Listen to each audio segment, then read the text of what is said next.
Dun, dun, dun, dun, dun, dun, dun, dun, dun, dun, dun, dun, dun, dun, dun, dun, dun, dun. Oh, Hello. There's sound. there is sound. We just were not having sound because Corey decided to. Corey's. Yeah, I decided that we should start with the on break screen Yes, so because it wasn't yet 2 o'clock and it still isn't. it isn't. We We're need to early. fill That's usually. and everything's working. What do you know? You guys should be, astonished at us. Yes, Nikki Funky, welcome to the stream. I did have to update the chat bot. You did. Yes. So it's Okay. a good thing I started Oh, early. oh, maybe it'll work. No, probably not. But Oh, thank But I you, did update Mario. Toga Mario. Yes. Mario. Toga Mario. Howdy, howdy. Toga. Toga. Toga. I'm not sure anybody remembers what that. Our people are very old. Our people are not that old, I don't think. Oh well. And They're if old they enough are, to they remember. don't want to admit it. Yeah. They're so- old enough to remember National Lampoon's Animal House. Okay, well, it is classic. Classic what? I'm not Now sure. we remember National Lampoon's Board of the Rings. No, that was Harvard Lampoons. Oh, It wasn't- Harvard Lampoon's Yes. Lord of the Rings. Lord of the Rings, yes. Oh well.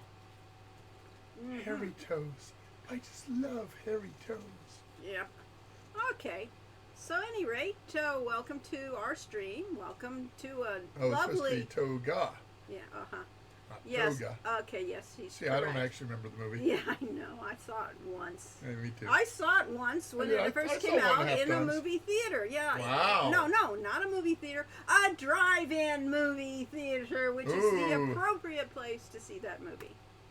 I was one of the helpers at your booth at PAX West. Thank you. Well, Yeah, welcome. yes. Yeah, Glad that to was see you that back. was a really fun experience. The everybody there was just so wonderful. Yes, we had We had a great hordes, time with all y'all. the gamers group that was there, just hung out at our booth.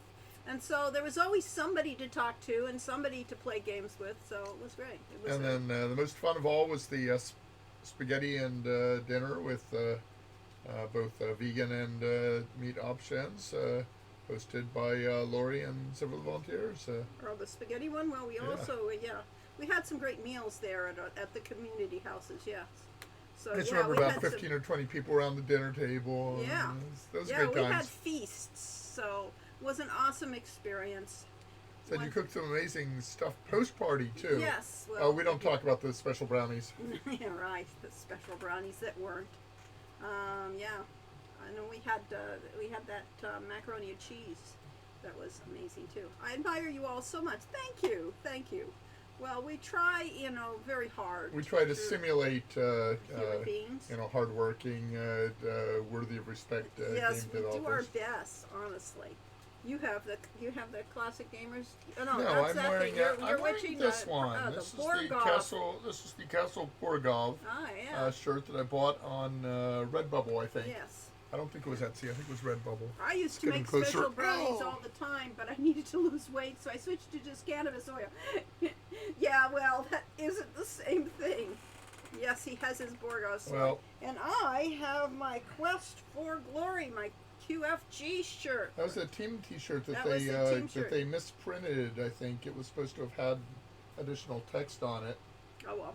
So the first one only had QFG symbol on it. What's the back say? It The says back says, Quest for. It says Cougar. Oh, it says Cougar. Quest for Glory, Cougar. Dragon Fire. I don't know, can you see it? If you keep turning, keep turning. I'm trying to see if Almost got it. Almost got it. They can see your. butt.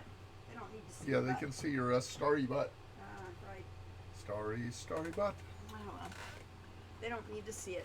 Stretch pants with stars. Uh-huh. Yes. Yes, it was used on the Quest for Glory 5 logo. Yes, designed for that. Sorry I missed the last stream, but I was enjoying the Cincy Expo starring the voice of the Rusalka herself. Cool. Is that That's fun. so I want to say Joni Russell? It doesn't sound right. What was Diane, that? Diane Pershing. Dan Pershing, yes, Yeah. yes. We had so many good voices. I mean, voice talent is That was amazing. one of the best parts of my time at Sierra was Yeah. going to the studio with those amazing people. Yep. AKA Poison Ivy. Yes, for which he's probably better known. Yeah. Yep. Oh well. Poison Ivy and the Rusalka, they're kind of similar characters. They both, really are. Yeah. both draped in, plants. Hmm. Yes. Yeah. Ooh, yeah, she's amazing. Yes. So, at any rate, our theme this month, this session, is "Don't Fall Don't for It." fall for it. In theory, it is fall. The 82 degrees in this house doesn't actually feel like fall here. Yeah. Yeah, did we turn on? We never did turn on the AC, or did I you? turned on the AC. It was impressive how many of the voice actors from Quest for Glory 4 had such impressive careers. Well, yes, it wasn't totally amazing because Stu Rosen, who was the voice director who did this and Gabriel Knight, which is why they had Tim Curry, Had all the contacts. had all the contacts, and he knew everybody. So it was great to. In fact, he himself did a little bit of acting. He did, I think, Boris Yeah, he did couple some roles. of our voices, yes. in Quest for Glory 4. Charleston is around 80 something as well. It was a nice 60 to 70 during the hurricane. It's just best not to have a hurricane to have to lower your temperature. This house, for some reason, is warm inside, even when it's cool outside. It's Yes. and we like it cool. Uh-huh. So. And Datavar subscribed to Tier 1. Thank you very much. 33-month streak. Woohoo! Yes. That's almost 3 years. It That's was older so than we much are, fun. isn't it? Right.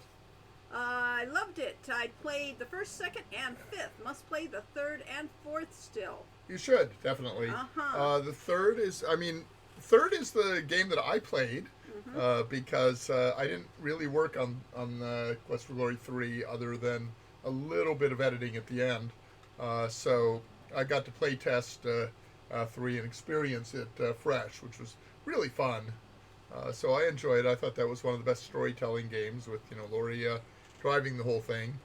Quest for Glory 2 and 4 are the ones that I worked on the most, and so you see more puzzle orientation and, a little more of the technical side of the games than those. Were you working on Castle of Dr. Brain when Quest for Glory 3 was in production? Nay. It was, the order was, let's see, we did Heroes Quest, Yeah. which was renamed as Quest for Glory, and Sierra originally did not want us to do a sequel right away. Their usual rule was 2 to 3 years between games in a series, and then Heroes Quest went out, and it completely blew the company away. It sold over 100,000 copies in the first, I think, month, maybe 3 months, and they did not expect it to be such a hit. So they immediately set us to work on Quest for Glory 2. We were brought into Sierra because Ken Williams wanted to, go after the Ultima market and, have Sierra make new role-playing games. And we decided to make a hybrid between an adventure and a role-playing game. So the short story, to answer that question, Answer focus was, that, okay. Yeah. Quest for Glory 2. No, there's no short story. So the following year, Ken decided it was time to diversify into educational games. And so that was when we made Castle Dr. Brain. Laurie wrote Mixed Up Fairy Tales, which I directed the programming team on. And then another group with Gano Hain and Jane Jensen did EcoQuest. so you're saying that the So that was educational game the year. educational games came out before Quest for Glory 3? Yes. So Okay. the year after the educational games, Laurie redid Quest for Glory 1 as the VGA point and click version, and later that same year came out with Quest for Glory 3. Yeah, I thought one was concurrent with the fairy I tales. no. Well, you may have started on it during Yeah, Fairy Tales. I think so. I was concurrent for me. Because you basically did the writing in Fairy Tales and then set it aside, and then it was up to us to try and get it to work. Yeah. So, yeah. So Laurie may have started Quest for Glory 1 before Mixed Up Fairy Tales was released, but basically for me it was all edutainment games that year. It was Yes, Castle but he's Dr. really Brain. talking about the Quest for Glory 3, so why? Yeah, Quest for Glory 3 came the following year after Okay.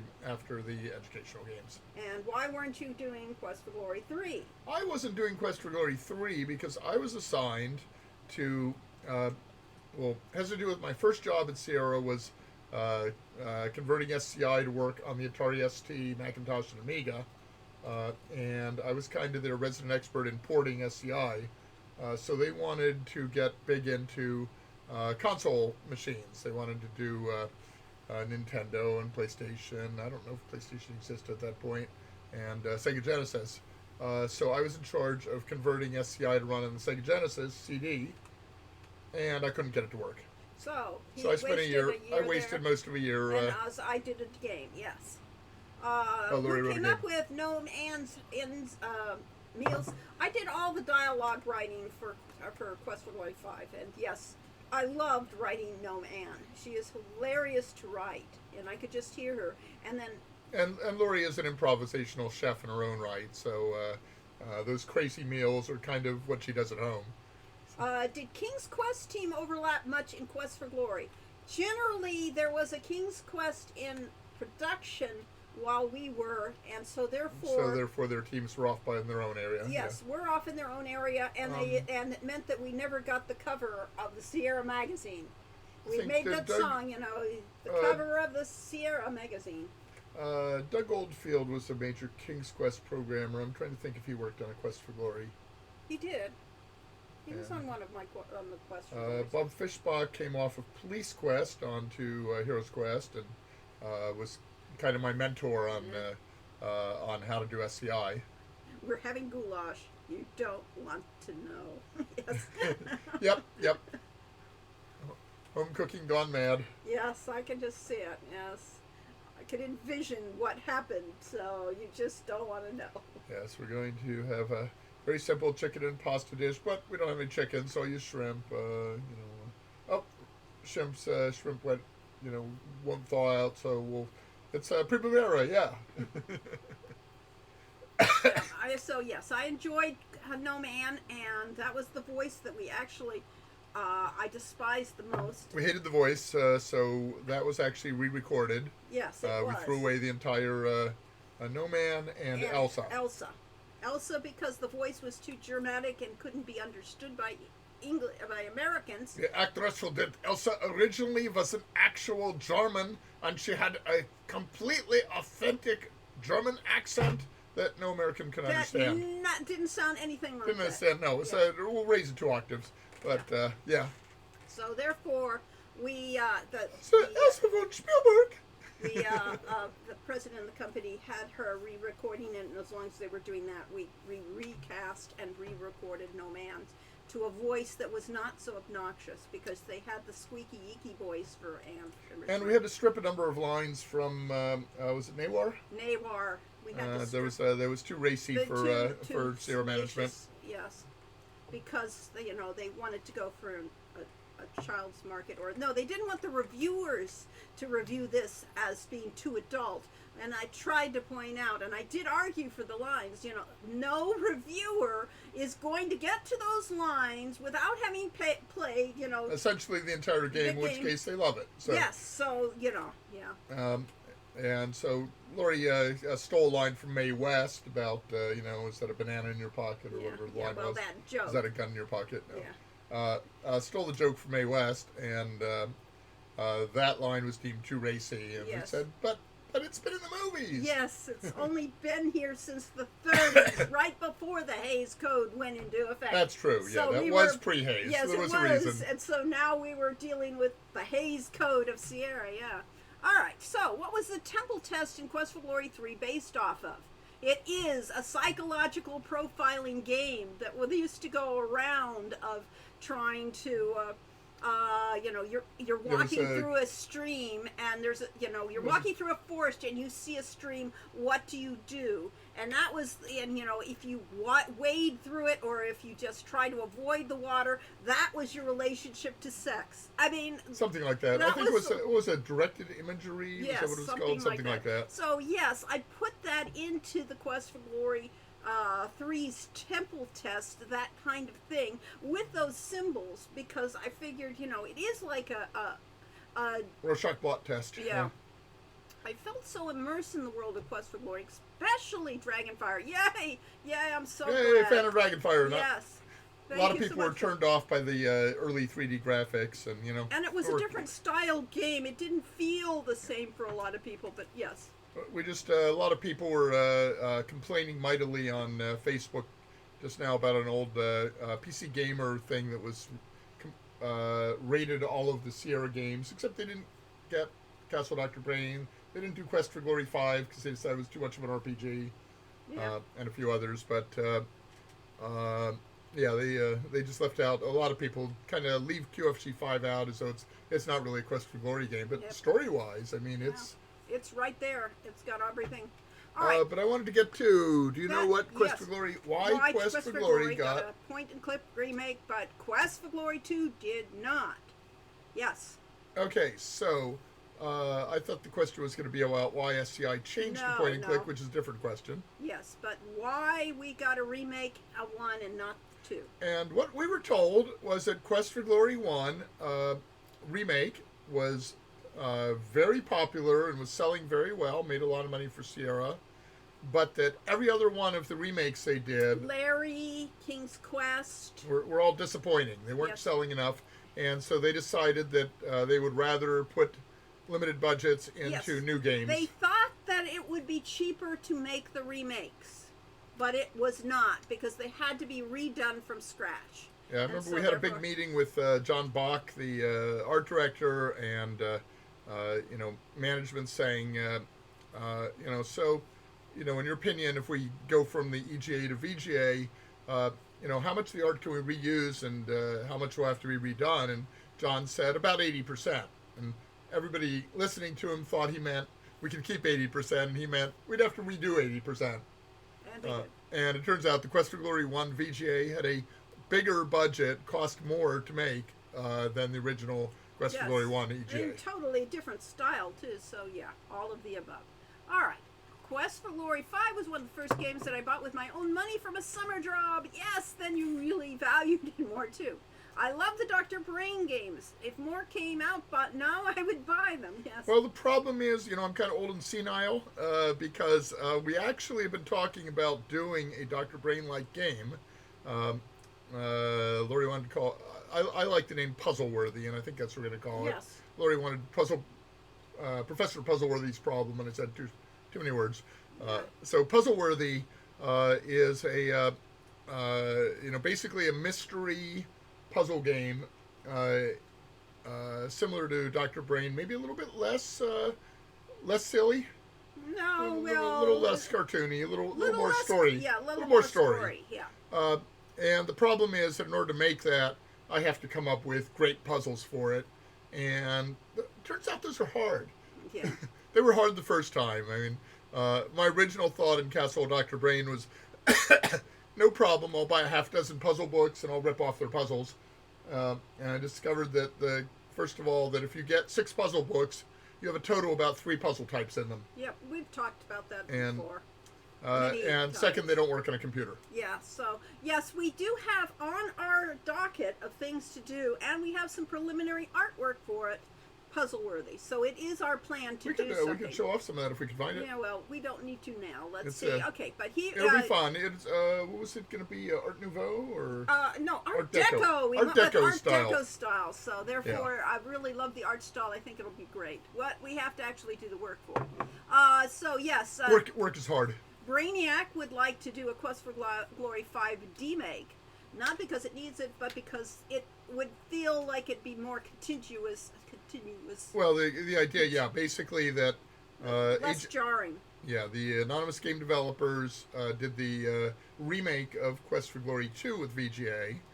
So actually, that's the other answer: is that why is there no VGA version of Quest for Glory 2? And the answer: there is one. Yeah. It is free Yes. from And you can Anonymous still Game get it. Developers. Yes. They're now called they were called Tierra, and they renamed themselves to. Somebody It's probably. not Phoenix. It was something. Yeah. All right. So let's see. So yeah. there is a VGA version of Quest for Glory 2 with a pizza elemental. And all sorts of nice little Easter eggs that they put in. So I'm really thrilled with it. So you should check that out. if And you Nikki haven't Funky yet. says, I hope they ask permission. Yeah, actually, I talked with them. That game took years to make. I think it was about, 10 or 12 years in the making? Yeah. Something like that, and constant turnover of volunteer developers on it. But I actually remembered some algorithms and stuff and shared it with them because obviously, we couldn't give them any source code or anything. all proprietary to Sierra, but Did they ask permission? yes, Well, initially they did not. but They did not ask permission. They Of started Sierra. it of Sierra, and Sierra practically put a restraining order on them. Yeah. And there was finally made an agreement with the management of Sierra, whoever it was at the time, because it wasn't Sierra. and said, we will not profit from this. Yes, we cannot pay. You cannot make any money from it. So all the work that they did was for free. So they Which hoped they to. were fans of doing as a volunteer. Yes. And they hope to leverage off that and do their own games. They did a game called Lost Dutchman's Mine or Lost Elmo or something. Yeah, Elmo and the Lost Dutchman's. Yeah, I Mine think it or was something Elmo and like- Lost Dutchman's Mine, Yeah. something like that. And they more recently did Mage's Initiation, which is a Some pretty fun game. people of that group, yeah. Yeah, some of the people. All right, so I was going to address Brainiacs, the idea of demaking Quest for Glory 5. Yeah. You could not demake it to make that, but it could be in the style of Road to Redemption, could easily be used. That whole system that we use for that. Only make it all 3D, but make it look like a 2D game. So I think that would work much better. I don't like the graphics for Quest for Glory 5. I think they look pretty horrible, especially the characters. But, that's a whole long story that we've said many times. And in fact, even on the older Sierra games, I often cringe at the characters. But Yeah. So how did we sneak not enough pixels. Easter eggs in? For Not enough generally, we didn't do the Easter eggs. Initially, Easter eggs were done by the production team, by the programmers and the artists. And so many of those original ones in the games were, other people's ideas. But they were generally proudly shown to us. Oh yes, we and got, and we made sure. we gave them our thumbs up. But one of the ones, some of them. I'm trying to think. The Persian golfer to me is just a perfect pun because we had the Persian Gulf War going on at that point. Yep. And the idea of somebody playing golf out in the desert and he was the Persian Yep. golfer, just that one was nice. Yes, let's see. And the Professor Layton games, yes, were great puzzle games, which we never actually got to play But because we didn't. Arne the Aardvark was our idea. Oh yeah, we had some things that were not. Well, all right, 3. There were no Easter eggs that weren't mine because the team was mostly doing their own thing. I mean, it was Awful Waffle Walker, that Awful was not Walk yours. was not. Well, it was mine to put it in the game. Okay. I mean, they did the animation for the walking waffle, and so therefore. Said, we'll have to use that, I'll and use it. it can be a way to help the player out if they Yes. run out of rations. So Laurel and Hardy, those things were my ideas. So, but the early games were all team designed Easter eggs. Let's see. Yes. Definitely Similar be interested. puzzles to Professor Layton and Dr. Britt. Yeah, there are a limited number of standard puzzles in the world. I used Simon, the We've old, used Simon many at times. least twice. I used it in Quest for Glory 4 and in Castle Dr. Brain. Did we use it in Hero U? I don't think so. I don't know, But yeah, that we used idea of following it. Himalayan Studios. Thank you. I knew we Himalaya would Studios, eventually yes. get involved. How are you involved? How involved were you in the voice acting for Quest Let's for give them a Glory? context. Himalaya Studios is the former Tierra, former HEDI, and they're the people that did the Quest for Glory 2 VGA. Yes, some of them, maybe 1 or 2, Yeah. but And Mage's Initiation. yeah. Let's see. How involved were he in the voice acting for Quest for Glory 4? And 5. Yes. Well, 4. 4 I did. I actually went down to North Hollywood actually initially, West Hollywood. Met with Stu Rosen, the voice director, was in the studio, and I had bought a new laptop for the occasion and installed some software that was written by Bill. What was Bill's name that ran the studio? Yeah, well, I can't remember. Can't remember his name I'm now. not going to be trying That's to a dredge shame. it from I think he graves. passed away a couple years ago. I don't know. Anyway, but he basically had done some software that had the script on it and gave cues to the actor, and then was enabled the created data files so that the technicians at Sierra could break out the voice lines easily from the script, which I used on everyone except Don Rhys Davis. And I started in with him, and started on it, and he suddenly realized that, he knew the number of lines of the script, but he didn't realize that what Laurie calls a line and what Saturday morning cartoons call a line are not the same thing.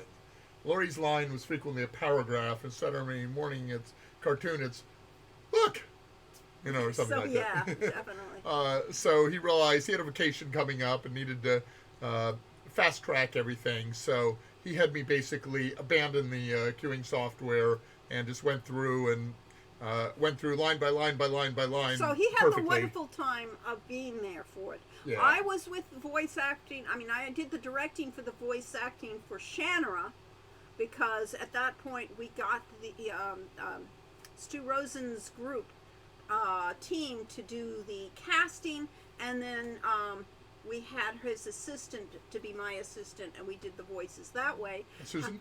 Yes, Susan. And then we got to 5, and they didn't use Stu anymore. They used somebody that I don't even remember his name. I was down for the first setup week, and I was there for the last week, or and some of the retakes. The first week was when we actually had one of our voice actors come in, and he saw the phrases that were in Greek, the ones I stole from the Greek phrase book, and he said, "Oh, my mother is Greek." And so he called up his mother, and we had him go over that to get the correct pronunciations. So that was just awesome. So. The other thing on 4, everyone asked about Hans, Franz, and Yvonne, and the fact that her script, the spoken script, does not match the text in the game. And that was basically the actors came in to do that, and they had other parts as well. And we're getting to Hans, Franz, and Yvonne, and Stu Rosen said, "Would you guys do any impressions?" And the one guy says, "Oh yeah, I do Jack Nicholson." We are definitely going to do more Quest for Glory and 4. Oh, okay. Specifically next week with next time. I should just tell the story. You've told it before many I have, but it's the greatest. Yes. And the second guy says, "Oh, I can do Rodney Dangerfield." And the third guy says, "Oh, I do Jack Nicholson too." So we can't have 2 Jack Nicholsons. Well, maybe we can. You're brothers, after all. So, they said, "Can we ad lib?" And I said, "Okay, sure." So that's why we have Insanity. And of course, the lines were crazy to begin with. They were dumb lines. I tried to make them absolutely absurd. I think the elephant lines were already in there. Yes, the elephant lines were there. It was absurd. So I was trying to do something different with them. And so then the fact that the lines didn't match with the voices, that was fine by me. But yeah, it was that was a wonderful 2 weeks of meeting with all these super talented people. Redoing them all in modern engines would be interesting, yes. There have been a few Quest for Glory 3D projects over the years, but none of them had the ability to take it to. Yeah, we have a guy down in Brazil who had a game studio, and he redid one of the scenes in Quest for Glory 5 in 3D, and I said, well, wait a second, it already was in 3D, but his was much more detailed and so on. And he was interested in making new Quest for Glory games and bankrolling them, and we talked to Activision, who just gave us a brick wall. Yeah. So Toga says, I kind of sort of borrowed your character selection screen idea for the casual adventure game that I've been working on for a few months. Hopefully that's more flattering than it is infringing. Yes, it is. Yes. The whole thing is we borrowed heavily from everything we knew. And the best company that did that was Blizzard doing World of Warcraft. They stole from every other game that was on the market. Yeah, EverQuest and Ultima. All of them. They took the best features of those and made them better. And so that is a time-honored game development technique. So congratulations. And Ron Gilbert and we shared ideas back and forth, or stole them back and forth between Quest for Glory and Monkey Island. Yes, I'm really sad about the Quest for Glory 4th in 3D guide disappearing. Those videos were gorgeous. Yeah, I know. That would have been exciting.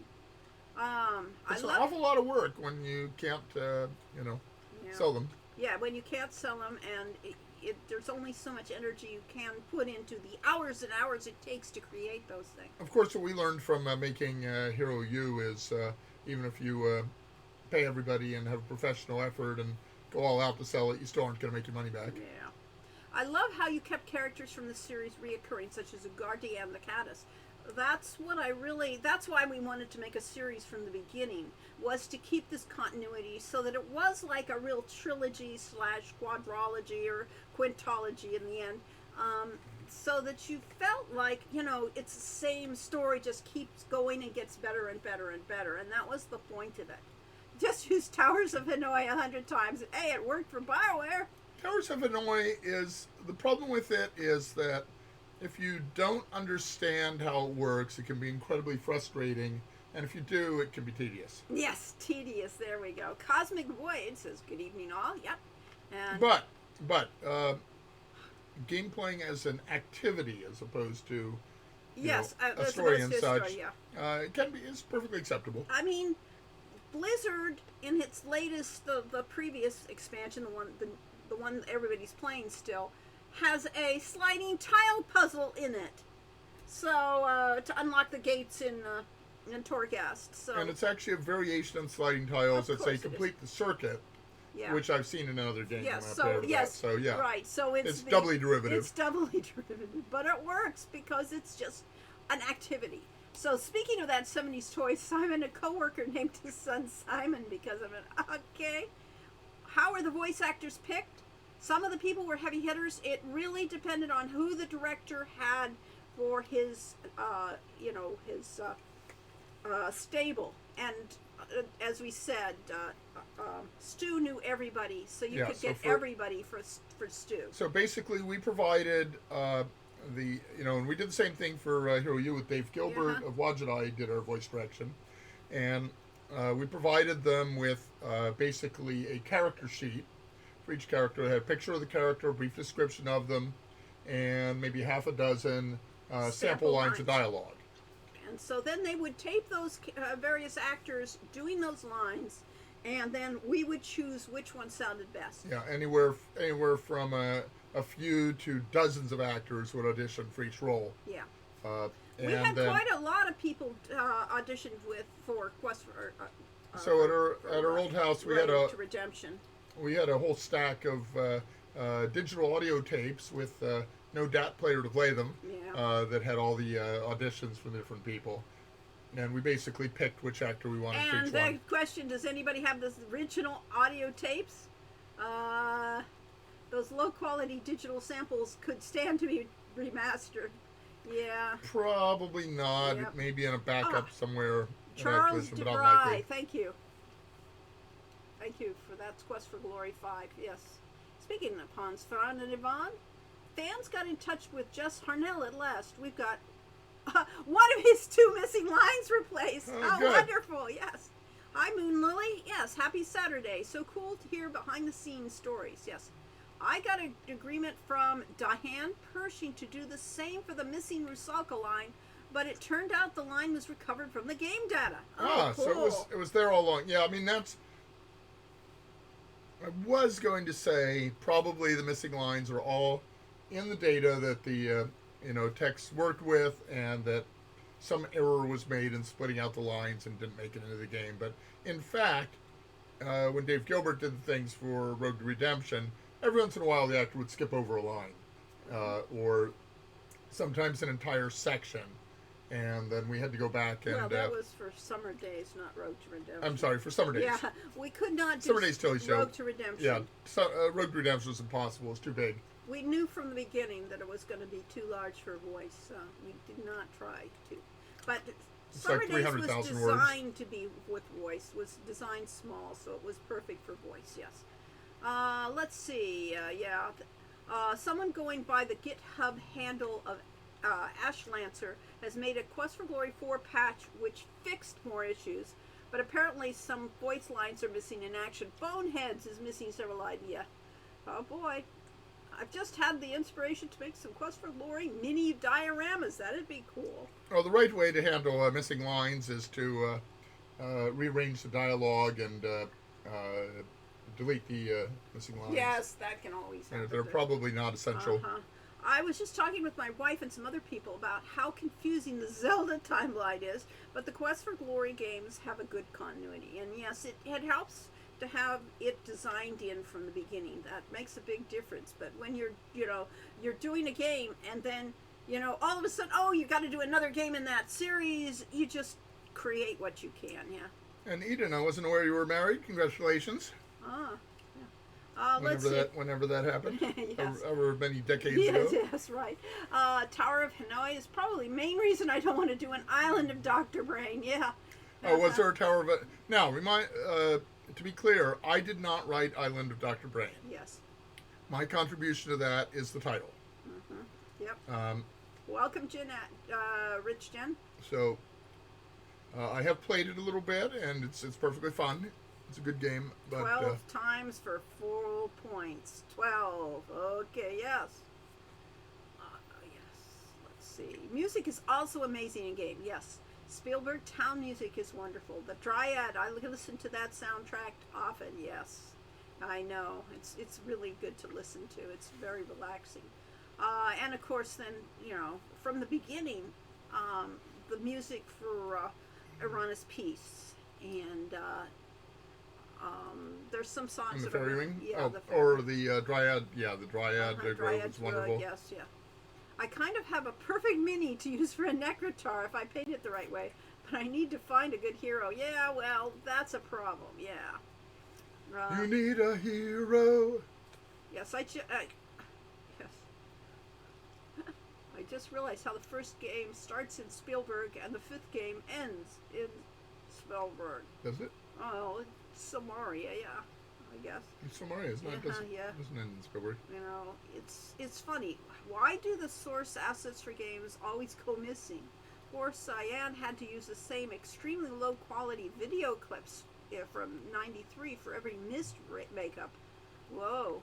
Okay. Well, in our case, it's the contortions that Sierra Online went through. So, Sierra Online moved up from Oakhurst to Bellevue, Washington, but then they reopened the Yosemite's entertainment studio back in Oakhurst. But the servers probably went up north with them with all the old data and all the old backups if they had any. And then Sierra was acquired like 6 times by different companies. Yep. Ending up currently as part of Activision Blizzard and soon to be Microsoft. So, Zamatra. So it's very easy for things to get lost in Yes. that. Good afternoon. Listening to your stream in bed as my son and I got COVID. Oh, so sorry. Yes, we were that way last month, and Corey still has a cough from it that he's sucking a cough drop. Chewing in a cough drop right now. It really took us forever to get rid of. So, yeah, we have all the sympathy in the world for you. Yeah, early to mid-August is when we came down with it. Adding voice to the Quest for Glory games was perfect. It kind of reminded me of Loom's cassette intro. It gave the game more mystery and almost like an audiobook. Yeah, I mean, I really think voices and audio in general is essential for games. Like, one of my lines has always been that, well, what did you think of the game while you were making it? Well, we hated it. We thought it was, terrible. And then the music comes in and, that's what the game's about. Yes. The music really... Until the music's there, the game isn't that much fun to play. Yep. I love Iranis Peace so much, yes. Because there are thousands of games made, and most of the time you just hope your game breaks even, yes. And those are the ones you want the source material for, yes. Well, actually hope that most of your games, break even or lose money, but 1 out of 10 makes so much that it pays for all the other ones. Yeah. That's kind of what the model is. I saw one video of a guy that basically had made 30 games, and he said basically the first 27 all lost money. His 28th game was the first time it suddenly had a major success. So there you have it. You have to lose money to eventually become a success. You have to practice, and you don't know what you're doing. Or instead of playing the game of being a game designer, you're playing the game of getting investors and stuff. That too. And that's an entirely different type of business. And it's a perfectly valid thing, but it's not what we do well. Yes, and Sierra didn't make thousands of games though. But it did make enough, and it had too many people that weren't They made hundreds. I mean, Yeah. let's say if I go What was to that game? That review? Yeah. Moby Uh, Games. Yeah. And the number of companies that it. What Yes. are you doing? I was trying to go over there to read. Brainiac said CUC, Sendon, Havas, Vivendi, Activision, Blizzard, and Microsoft. Well, Company Microsoft. Sierra. Let's say games. I thought you were going to go to that review. They had what, 15 No. games that they. No, the review only had 63. I got 63. rid of that. Okay, fine. So yes, so they had but I more was- than 100. They had more than 100 games when you add everybody in. Well, it's more like it's close to 1,000. Well, not made directly. They have Sierra Ops, Sierra Online. There we go. Okay, you're Uh, looking on Moby Games, and yeah. they don't actually list every Browse games. all games. All games. There should be a way to get a number, but No. Yeah, this includes 18 games with the and currently that's, selected. and that's only part. This yeah, isn't so the no, real they company don't either. have it. Yeah. Okay, so anyway, if you go looking for all games published or developed at Sierra Online or the various Sierra variants, yeah, there we go. OSU Brainiac says acquired by CUC. Yes. Then yeah. send I was in. reading that earlier. Yeah. While you were. Um, Yeah. CUC was in turn a combination of two companies. Yeah. Sended was the merger. Havas was French. Vivendi was French. Activision Blizzard is a son of a, and then Microsoft. Actually, it was Blizzard and then Activision Blizzard, I believe. Yes, it was Blizzard, and it wasn't Activision when we were acquired. So- We were trying. I mean, but Blizzard was part of our company, though. Didn't we manage to get? the merger Yeah, with we acquired Yes. Blizzard North, I think, Yes. the company that did Diablo. Uh-huh. So Blizzard North was out of, I think, the Bay Area and did the Diablo games, and Blizzard South was out of Orange County and did the Warcraft games. Yes. Business is probably similar for music and movies. A few hits help support those that aren't pulling the big bucks. Yes, that's pretty much that there. Is there a quest for glory that you guys had more fun working on than the others? It's hard to remember because two was Stressful. one was stressful because it was the first time we were doing things. We didn't know if we'd actually get it done, or whether the But it was really administration- cool. But it was more interesting. Yes, Yeah. it was challenging. 2 was the company from hell. 3 it was actually pretty good. There was but Corey But I wasn't even there. on that.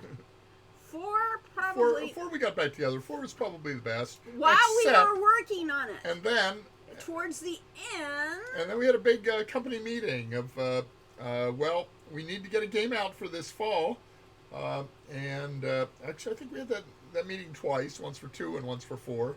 Yeah. But, and 4 wasn't as And much. Lori and I said this game is not really ready to go. And Oliver Brailsford, who is the lead programmer, Yes. said, well, unfortunately, if we stretch out this development, we have a problem because the team is so burned out right now, I don't think they can survive 2 more months of working on this game. Yeah, the problem was that they didn't have the operating system. Sierra runs on You mean SCI. ICI was being updated. Yeah, So and it was it wasn't finished right. So they until only had 2 weeks before the game launched. No, it week? was months. Oh. They had 3 months to program the whole game, and the game was huge. So they were all working overtime, all that 3 months, maximum overtime. And so when we said it really needs more testing, it needs to do this, they didn't want to do it. They absolutely, Oliver put his foot down, said we can't do this. And so therefore it went out, a mess. And so it was at the end of the project where everything went to hell. Yeah, so you've got I think there's too many chefs along. There's certainly too many chiefs and not enough Indians. But in the case of Quest for Glory 4, in a sense, we had too many chefs because Lori and I were both working full-time on designing and writing, and that means we generated more content than was designed to fit in a Sierra game. Sierra had not yet agreed to put us on CD, so we had to go on floppy disks, and that meant that, the game wasn't going to fit. And so Quest for Glory 4 didn't really work until they remade it, and we had Kevin Ray basically was the hero of Quest for Glory 1, Quest for Glory 4 CD-ROM that he fixed a bunch of the bugs while I was in the studio getting voice So recordings again, and such. was that the most fun? Well, it was. You know, we've always Yeah, we were horrified characterized when the these game things launched. like Roller coaster. coasters. So therefore, we've had highs with every game we've ever done, and we've had terrible lows, which were just devastating lows. So yeah, it's never there's never a dull moment. I guess is the best way to put it. And I probably screwed up on Quest for Glory 5 because we had the meeting in which the new general manager, Yosemite Entertainment, said, "Well, wanted to hire me to be in the systems group to work on a new version of SCI, and I had another job offer at the time and decided to go off and do that. But we were talking about doing Quest for Glory 5, but he said I can't commit to that. Yeah. We might do Quest for Glory 5, but I can't promise that to you." And so I decided to do the other job. But I really should have gone back to Sierra, gotten into the systems group, gotten back into the swing of things. And it would have been an entirely different game. I don't know. You went to that other company and made more money than you would have Sierra. Yeah. So therefore, I did pay our bills. yes, I'm just saying. Toga says, I'm trying my best just to focus on the programming and design. If outsourced art and music, if one player plays the game that isn't my mother, I'll be proud. Well, you'll have to advertise it when it's out. You'll have to advertise through us, too. So we're happy to support the people on these things. Yes, thank you, Murdoch Octopus, who actually gave the list there. Toga says, I have to recover from the space venture development. Yes, Well, that was a long road. Let's bring that up. Okay, this is the list of Sierra okay, Entertainment yes. titles. And okay, I'm not showing that. No, you're not. Yes. Okay, So that all so- those people that didn't click on that list. Those who clicked on that list of Sierra Entertainment video games, and it starts with High Res Adventure 1 Mystery House. 1980. And 81, 82, 83, then the market collapsed because of what was the game that killed the Atari cartridges? E.T. E.T., the extraterrestrial, and E.T. was another one of those disaster movies things that they wanted to make a game in a month, so then capitalize off the thing. they kept going, but didn't get much. They published Ultima 2, The Revenge of the Enchantress? I don't know if we ever saw that game. That was published by Sierra Online. That's the reason why we made Quest for Glory, because it actually was successful. We don't have our pictures on here anymore. For Let me online. add myself back in. Add yourself, Video capture device. Show. There we are. Okay, so Richard Garriott, who wrote the Ultima series, published Ultima 2 through Sierra Online, and he didn't like the terms that they were giving him, so he formed his own company and self-published them. But Ken Williams wanted to replace that, and he made a couple of attempts. One was The Wrath of Denethor.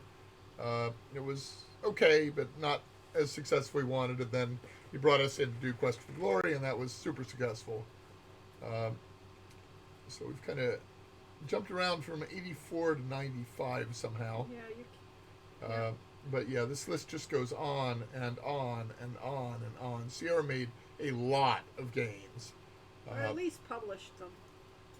Yeah, some of them weren't made in-house. Some of them were. Yeah, this is like this is 3D Ultra Mini Golf, The Legend of Spyro? yeah. Spyro the Dragon? What do you know? So, and then it goes on and on and on, but anyway, so lots and lots of games. Okay. Why was work on Quest for Glory 2 hell? Sorry if I've already answered this. Well, we've answered all of these questions before. 2 was hell because they changed how to... By the end of game 1, we had a good feeling of how to do a game. We knew what we were doing. We'd just be really easy to make the next game. And we had a tremendous rapport with the team. We had everybody sitting together. It was basically, there was a large warehouse room. Sierra was a big warehouse. For various reasons Divided up into areas, and our group... and then there was a bunch of cubicle walls, but instead of having like individual cubicles for each person, we had a cubicle section that had about 10 people all in an area. Yeah, and with the artists working directly next to the programmers. And that was just really fun, bouncing ideas off of Yeah. each other. And So that worked. And then Quest for Glory 2, they changed the entire thing. It was going to be done like Hollywood. And also the tone of the company changed in addition to what was going on with all the problems with our game. We honestly had talks of bringing in a union. And so there were union busting tech things going there. And there was... the good they part, wanted us to check in. They wanted to make sure that the programmers and the they brought artists, in a time clock for Yes. creative personnel, which Right. is insane. and then they wanted us to actually, all the doors had locks on them, and we had to check in with your Key card. not Or no, key it was a card. You code, had to, your individual you had code. your individual code, and it got so stressful in the course of 2 that one day I came in and forgot my code. And I never actually ever remembered that same code again. They had to give me a new one because the stress level had gotten so far, my brain just said, delete that. Yeah, Yeah. so the good part of that period was that artists got more pay and more respect than they had. That Bill Davis was a real advocate for the artists. Yes. And we worked with Jerry Moore, worked on Heroes Quest, and he was making like 10 or 12,000 a year Yeah. at this point. In 1990, because he'd been there since the early 80s and had never gotten a raise and wasn't the type of person to demand one. So yes, Bill Davis did a lot of good that way, but bringing in the Hollywood techniques was probably not efficient Yeah. for. Now, what we mean by Hollywood techniques is that basically, if you have an animation sequence, you have one skilled professional animator who creates the keyframes of the animation, and then you have people that have just basically, can draw on a piece of paper that are responsible for drawing the in-between frames. And they had like the receptionist and stuff like that all tapped as artists there. Yes. Uh, So we had inexperienced amateur artists that were doing the artwork, and it did great that they had opportunities. Yes, but it wasn't good at getting a game out. So yeah. What cut content do you most regret? That's a good question. I don't think there was. I was irritated with the lines of Nawar being cut because it was so irrelevant to real things. But mostly Sierra, the early Sierra was laissez-faire and never saw anything we did. It was Game 5 was the only time we had an interference It from was the pretty powers much that be. voluntary. We got rid of. We were going to have a tinker's workshop in Spielberg in Heroes Quest, and decided that was just irrelevant, and we couldn't. And the Goblin Caves that Yeah, were we had going to the be whole under series of Goblin Caves. That was we never actually designed out, and so it was script. we had hand waving kind of ideas for it. Yeah. In my mind, the Goblin Caves Looks looked just exactly like the Goblin Caves in the book The Hobbit, which later on I discovered that the Goblin Caves in the book The Hobbit were just exactly what were in the movie The Hobbit. Yeah, really. And that would have been $1 million budget just for that part. Yes. Just remember, Rasir is an anagram for Sierra. Yes. It is. So yeah, it was. We had a strictly hierarchical that's a hard word, management system in which if a programmer needed an art change, the programmer had to go up to me, the lead programmer. I went to Ken Nishue, who was the lead artist, and he would assign an artist to make that change, who would then give it back to Ken, who would give it to me, who would give it to the programmer, and all communication was lost during that. It was like playing the old game of telephone. And we got cue sheets for the art that I looked at some of them and said, this looks like a blob. I have no idea what that's supposed to be. Right. And we programmers had to work with that. It was just an absolute disaster. It did straighten itself out. By 3, it was much better, but oh well. But yeah, you need communication to make a team work well. You have to And yet people have to be able to talk to each other. Yes. I'm surprised with the little hidden digs in some of the games, not just Quest for Glory, but some of the other series. Didn't management realize that the staff was unhappy? They didn't care that the staff was unhappy. That wasn't their problem. But they did not realize what was going on in the games because they didn't play games. Ken Williams never played one of our games or any of those games. I think Rick Cavett and Ken Williams were probably thrilled to have been in that Space Quest. Maybe they may have thought it was really fun, but whipping the programmers. Yeah, you guys should really write a book about your personal experience with Sierra. Well, as a matter of fact, I'm not, but I sort of am. Yeah, and that is Jason Michael, spelled Mical. Is writing a book about Quest for Glory and our experiences, and I've been working with him extensively. I interview with him almost every week, and he is close to finished with that. Yep, so we got it all detailed down. So sometime early next year, we're going to do a Kickstarter for that. Yeah. It's going to be called Questing for Glory, yeah. Yes, and we are directly involved with it, so it will. And we're providing, some art resources and stuff. So yeah, it's there will be a book on that, and I think this will be pretty good. What would you change in the games if you had the chance? Well, 5, I'd change all the artwork, but that's just that. Well, I mean, you've got to set limits on it to get anything finished. But I always wanted to be able to turn the camera around and look around the room and stuff like that. Yeah, those are totally different things.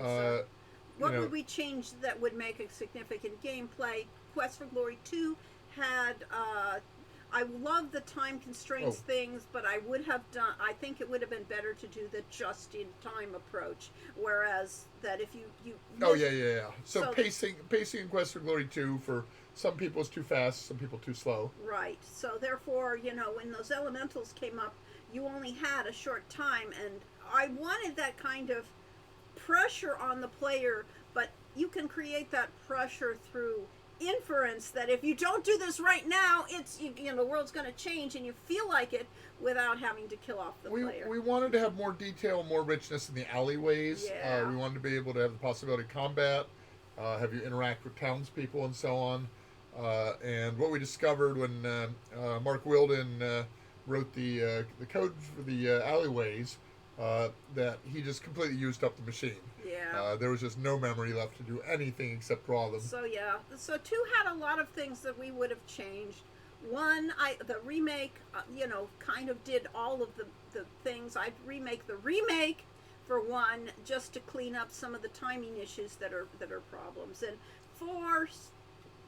It looks as good as I would love it to. There's still some bugs in it that might make me cringe. And the castle sucks. So I was not happy when I actually realized we played through the castle and it was so, it was a maze with no purpose. Yeah, so the castle needed a lot more stuff going on, or to be, smaller. Smaller. Yeah. Either one would have worked. So every game has... It's got some cool secret doors and stuff. There's good things in that castle. Yeah, it could have been really good if we'd spent, 3 months working on that alone. So, yeah. And then, yes, I can picture the goblin caves in The Hobbit. Down to Goblin Town. It would have looked amazing. It would have been, yeah. Okay. Now we need a Space Quest book and a Larry book and a Gabriel Knight book would be interesting, yes. Yeah, now I say the Hobbit caves would have looked like the ones in the Hobbit, the Goblin Caves, but play-wise it would have been completely different. So it would not have been a lot of big action sequences. No, it would have been all... we were supposed to have negotiation with the King of the Goblins and stuff like that. So we talked about these things. It's just but, it would have taken months to do all that. There was no way we could have done it. Hands Off 5, I love it. Oh, I'm glad you love it. I really loved it too. I just would do the art all over again. I think it pretty much got what it needed to be. Yeah. Now, Arlo Hero said, sounds like Sierra didn't know how to hire developers. I would have walked out and said, well, actually, Sierra was really good at hiring game designers. They got people that were just the right people for the individual games. Christy Marks was perfect for Conquest of Camelot and Conquest of the Longbow.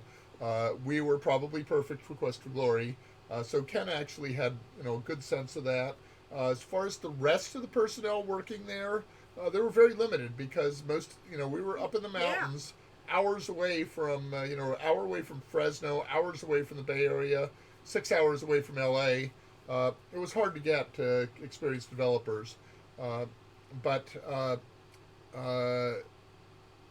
so you know we're talking about the issues we had with game designers. Those were tiny compared to the issues that the programmers and the artists had.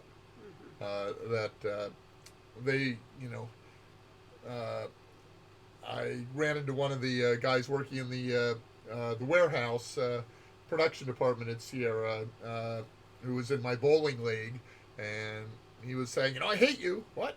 Huh? No, it's just said, you're smart and you're a better bowler than I am, but it was just like the idea was that those guys got like 8,000 a year or something like that. They were really Underpaid. But then again, minimum wage, and they could get fired at will and stuff like that. The programmers and artists were a tier above that, but the designers were the only people who got any respect, and we didn't feel like we got any respect. no. But we did. We We got more than other people. Yeah, relatively, yes. Uh, Yes. So it's tough. Yeah, When Sierra, exactly. Edenwaith is laying it out too. Yes, not exactly unique issues. Just at Sierra, every game company had issues and has issues to this day, and they can be miserable to work for. But then Electronic again, Arts, was famous for working people 60, 80-hour weeks and not paying them for it. let's go to Disney.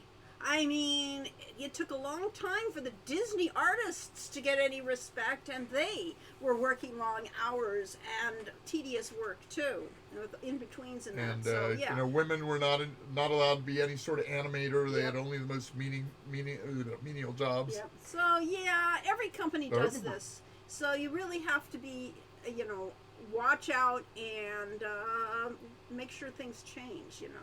Yeah, working for other people sucks, and working for yourself sucks too because you lose your shirt.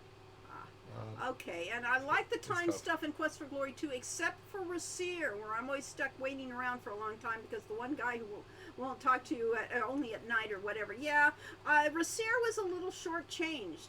Rasir had a lot of more promise that could have been interesting. Yeah, if it's we'd had it. basically sparse because we just didn't have time. We were Yeah. very, very late in development by the time we got there. I'm actually amazed that the Forbidden City or was Yeah, it called the the Forbidden Forbidden City? City, yeah. Turned out as well as it did. I Yeah. mean, that's a really interesting set of arcade action sequences and stuff like that, and it's really nice artwork. So that really got it. But and the end game, got a fair amount of time into it, but the rest of us here, there just wasn't time to do it. Yeah. All these games were made in less than a year, Yeah, which in hindsight is, oh my God, how was that even possible? yeah. The Rasir timing thing by itself is the main reason most of the speedrunning community runs ADGs made a remake over the original. Yeah, I didn't think so. Coles, what are your feelings on tooling improvements and efficiency with the modern engines, programming, hardware? If you were to remake the originals today, what sort of speed up would you expect? I don't want remakes, by the way. The originals are timeless and always in favor of new content. Yeah. Well, in a way, we'd rather make remakes. So when we went through all the crowd of the big Kickstarter group of class of 2012, starting with Double Fine Adventure, and we had Leisure Suit Larry Reloaded was the remake of Leisure Suit Larry 1 with modern technology, and they actually got that done pretty close to on budget. They had a little more budget than we had, but they got that done on time and on budget, and that's because if you're doing a remake, you already know the story, you already know the puzzles, and you can add some detail to it, but you know where you're going. Plus, they were doing it in Israel with cheap labor and things like that. But they didn't. They didn't. No. They didn't go. Yeah, to the Israeli team did the prototype for them and then got shafted by them. Oh, that's right. Yeah. Or Well, they who did shafted. they- They yeah. ended up with a company in New York. Oh, New York. Huh? Yeah, a company in Okay. New York did it for upstate New York. Oh, okay. Yeah, so they got that done very efficiently, and then Paul Tro was down in Texas managing quote unquote, however much management executive producer does, which is not much. But yeah, they got that thing done, and That was a the good, only one of the. part of it was that they had a established company doing it, Okay, development that on helped. it. But the other part is just that they already knew what game they were making. Yep. So it makes a big difference. It's much faster to do it that way. So Space Venture just came out this year and isn't really finished yet, after 10 years in development, and it took us more than 5 years to get Hero U done. Yeah. And that's because Mickey Mouse. So yes, using modern technology in theory is a big improvement, and in practice it just means that the expectations are higher, and it takes just as longer to make things. And if there was a Quest for Glory 6, what would it be about? Well, we have talked about it here, so we'll just gloss it. We were going to have you play your kids. We could have the series continue, but you're playing the kids of the hero and whoever you married in the course of the game. Or if you didn't marry, you could choose who you wanted to be, your couple. Who's the ancestry of the person you're playing. But well, we had a meeting with Craig Alexander just around launch date of Quest for Glory 5, shortly after, to discuss what to do next. yeah. And we gave him, I think, about 5 proposals, but Yep. the key ones, one of them was going to be a series of expansion packs. Yes, expansion packs for set 5. in the Med Sea. With uh, pirates. Yeah, pirates and, ghost pirates and And basically using the same resources, so it really would have Amazon just warriors and all kinds of I stuff. don't think we even talked about Amazon warriors. Yeah, we no, did. I don't We did. think so. Uh, But yes. But we had a whole series of ship-to-ship battles and islands and and stuff like that. ideas, and that didn't. Really So that was one possibility. Second possibility was to do an entirely new series set in the Orient with the children of the hero. Yeah. Third possibility was to turn Quest for Glory 5 into a massively multiplayer game. Yes, which it was supposed to be in the beginning. Yeah, that was originally designed to be multiplayer. Maybe not massively, but multiplayer. Yeah. And we got the technology for it, but we had no idea what it would be involved in designing for multiplayer. It didn't matter because It- the technology wasn't there, and when they did try it, that's why we wound up changing it to a solo player. So one single Yeah, player game. All right. Any mythologies or folklores you thought about including that you never did? Idea. Well, the African and the things like that. That's why we're making the Summer Day series. We're going to have more African mythologies in that. But yes, Indian and the Hindu, China the Hindu and, gods. Yeah. That whole thing. China, Japan. We looked at. I don't think we actually looked at doing a Norse game, which has been done with. no, we didn't. with, Don't need to now. Yeah, but yeah. we did talk about it. What's the name of that game? Heroine's Quest. Heroine's Quest, the Herald of Quest, Ragnarok.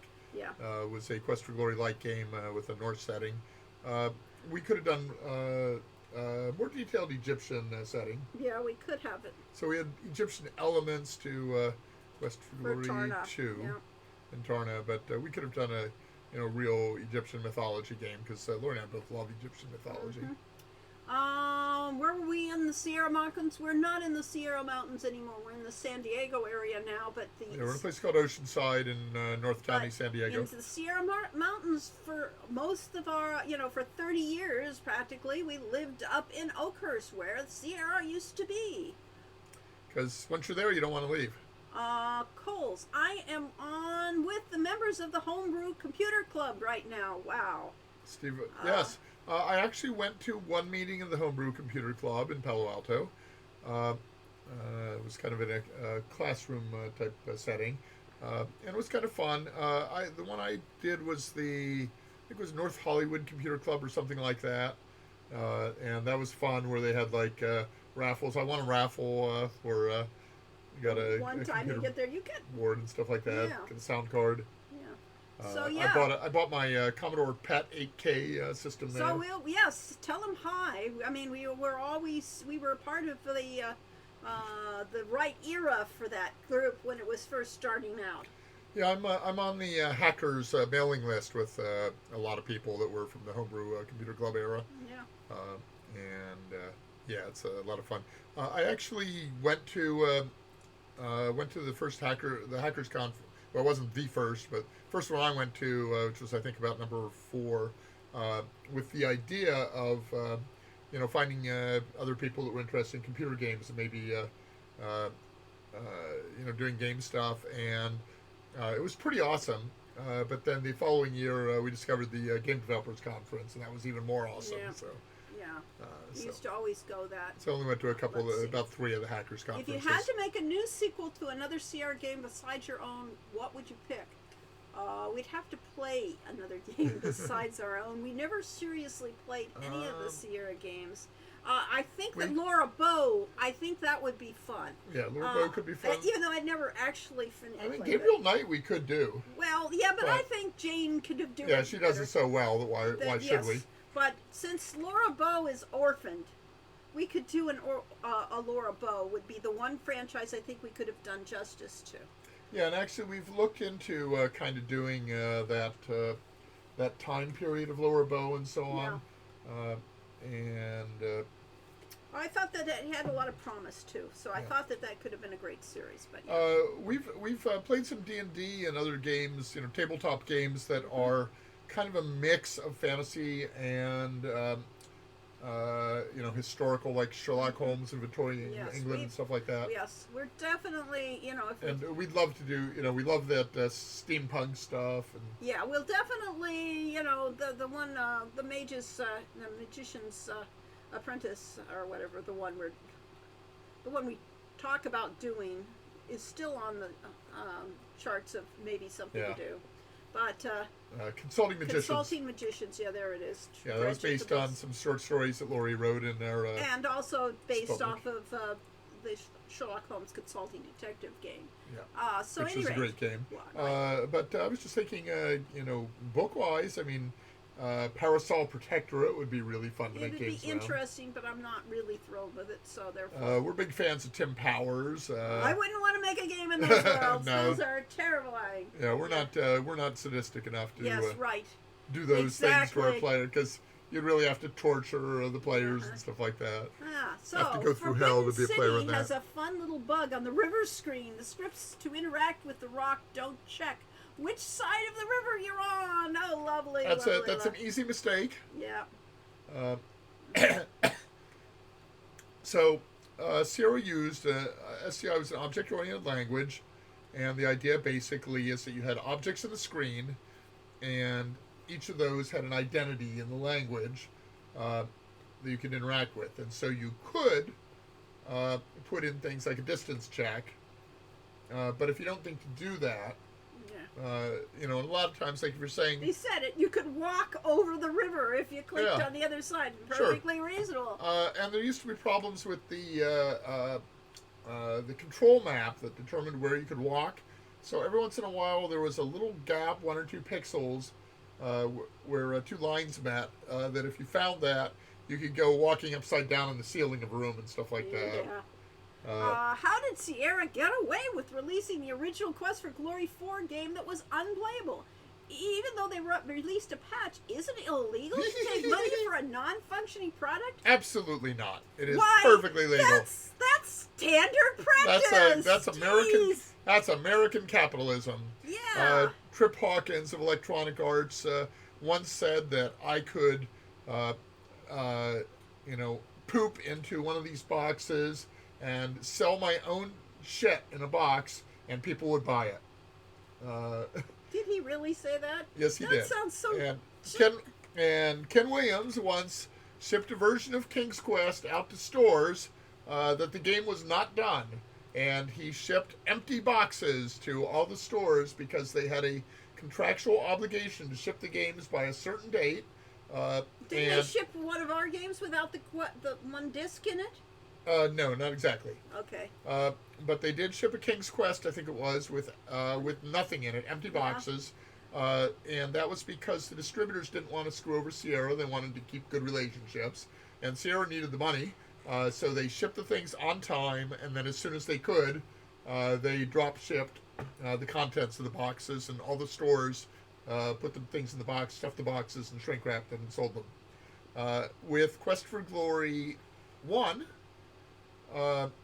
the scene with the kobold did not work and we were 1 week from from shipping, and basically, I went in. I had not written the room originally, but I could see what the problems were, and I completely recoded that room in the course of a few days. Lots of late days, and we sent it through an ultra short QA cycle, and luckily my fixes were not worse than it was in the first place, because it easily could have been.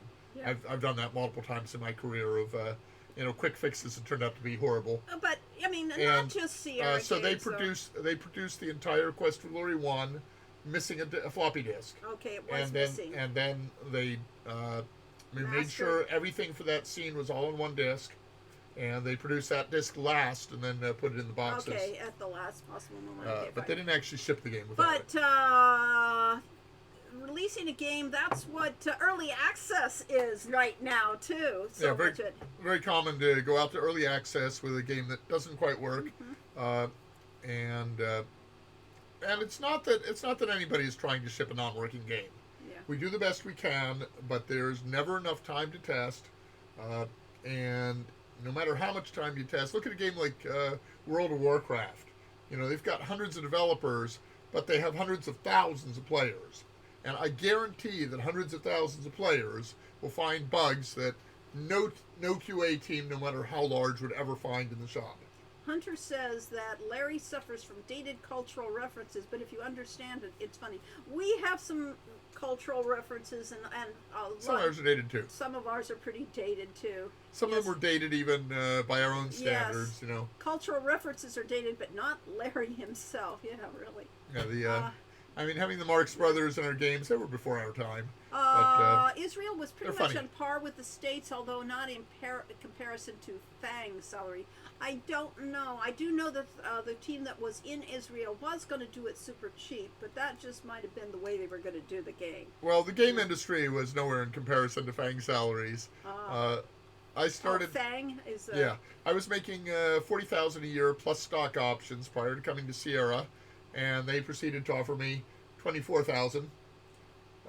And I was about to accept, and Lori kind of broke into tears, and it said, "No, we just can't live on that." And they immediately came back with 27. But it was a 1/3 pay cut Yeah. for the privilege of working for Sierra, and it was only after, and they almost fired me, weeks into my work there, because I didn't have a computer at my desk. They hadn't given me a computer yet. Yep. And the So, boss yeah. caught me walking around the office, So and much why aren't fun. you at your desk? Uh-huh. So a lot of things had to go right for Quest for Glory to happen at all. Yeah. Okay. Molly Metroid says Arana's Kid. Yes, you could have played Arana's Kid. And, We kind of did that with Hero U. It's sort of in the ssome world, but it's not a direct a Quest for Glory sequel. But Lori conceptually had children of a lot of the Quest for Glory characters as showing up in roles.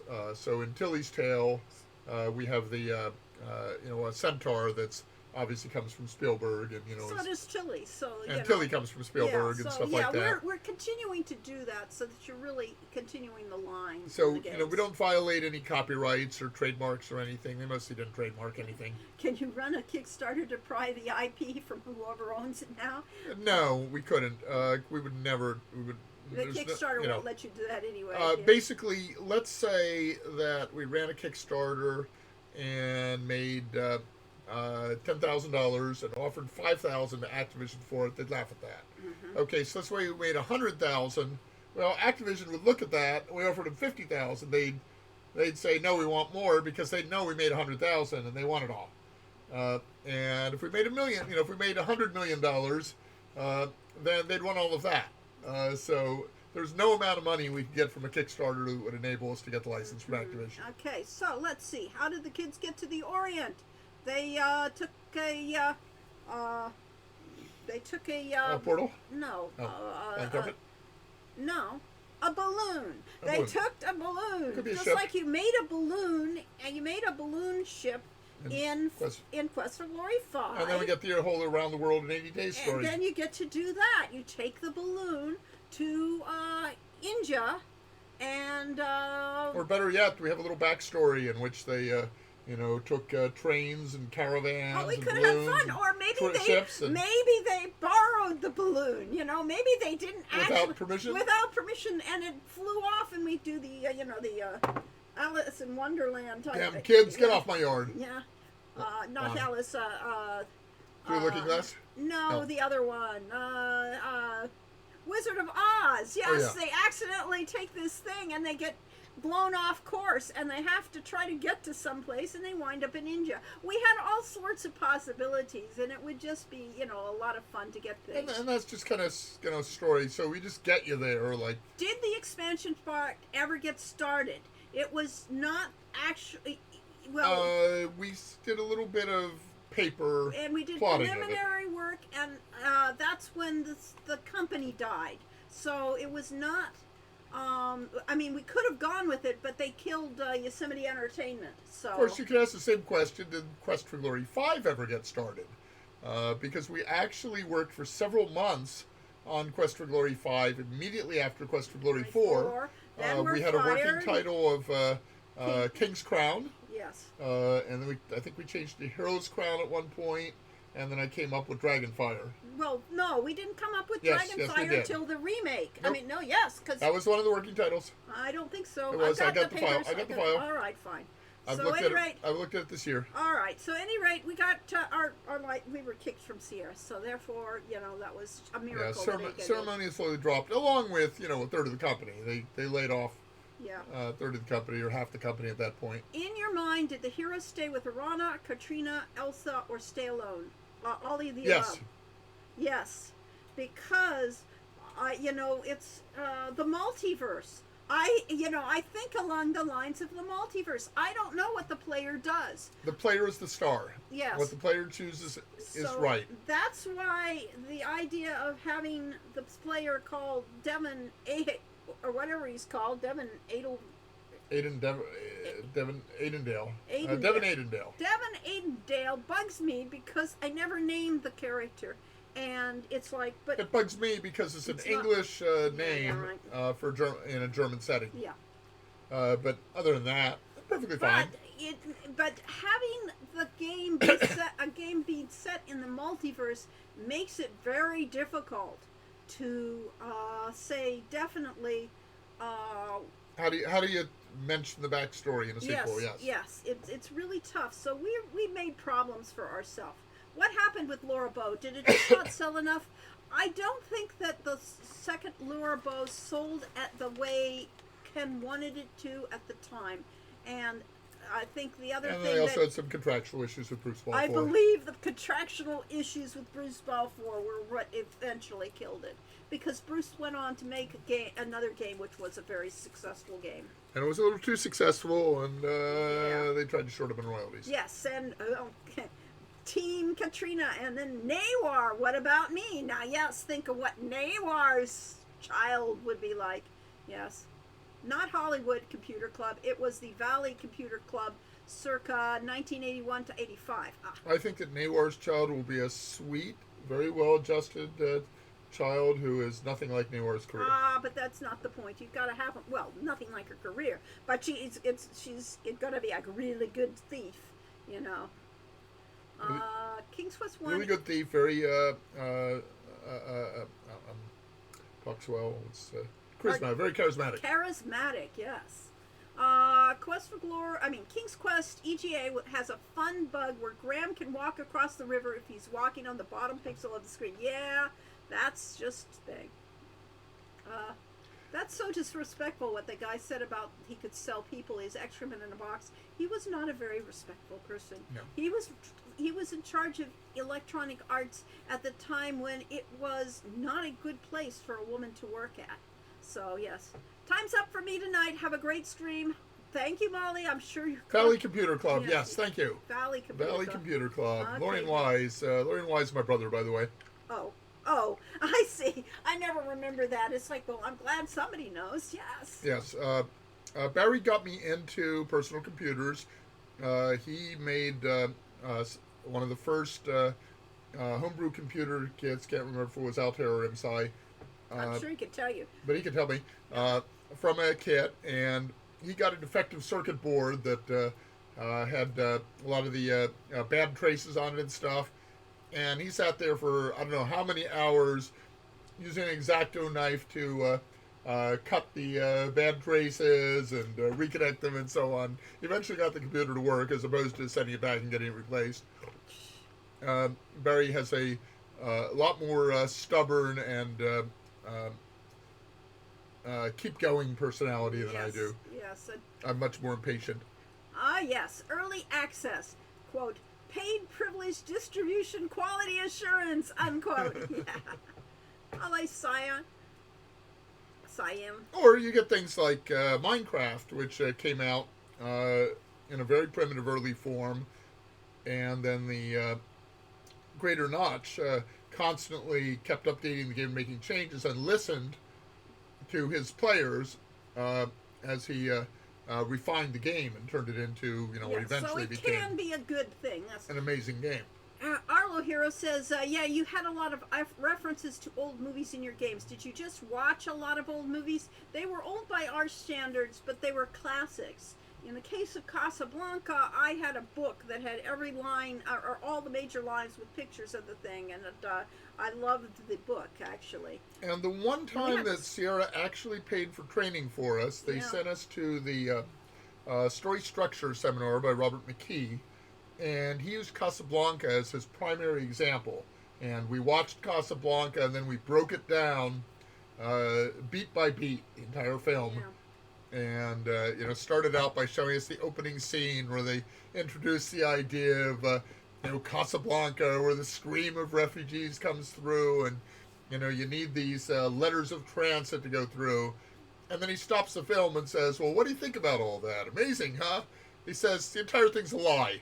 They've just told you a huge lie, but by doing it in this, World War II newsreel style.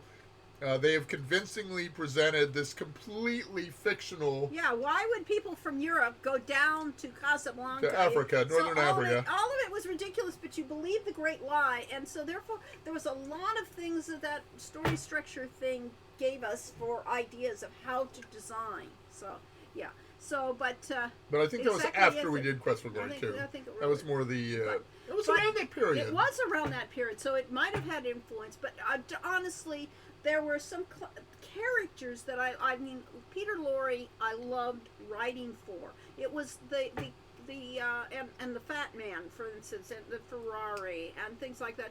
I loved how their voices worked and the kind of characters they portrayed. So the references of characters, some of the characters were just, effectively like the Marx Brothers were really just cameo things that were just because I loved, the characters. Every time I see that Borgoff shirt, I think it's great. It does. It look is. good. It is a really good shirt. This is a completely unauthorized ripoff. Yes.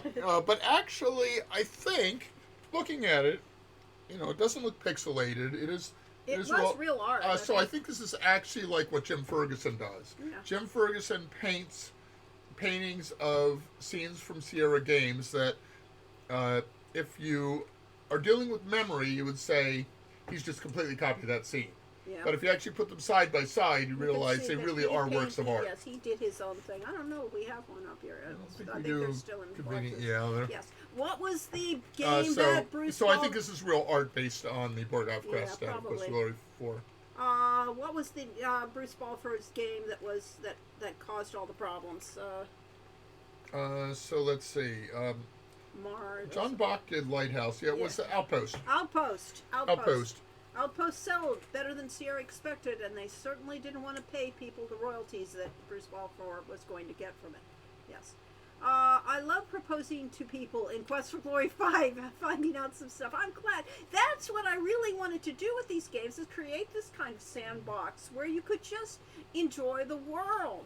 You could enjoy the characters and meet people and really feel like they're real. Yeah.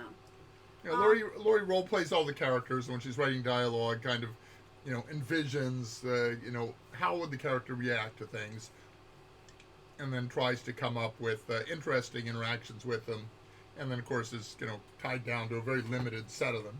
But again, also the other thing that happens with our games is they really become a synergy of the people that we're working with or dealing with, or fan response and things like that. So the reason that the Marx Brothers became in the game number 2 is because Jerry Moore put the Three Stooges in the first game, Mm-hmm.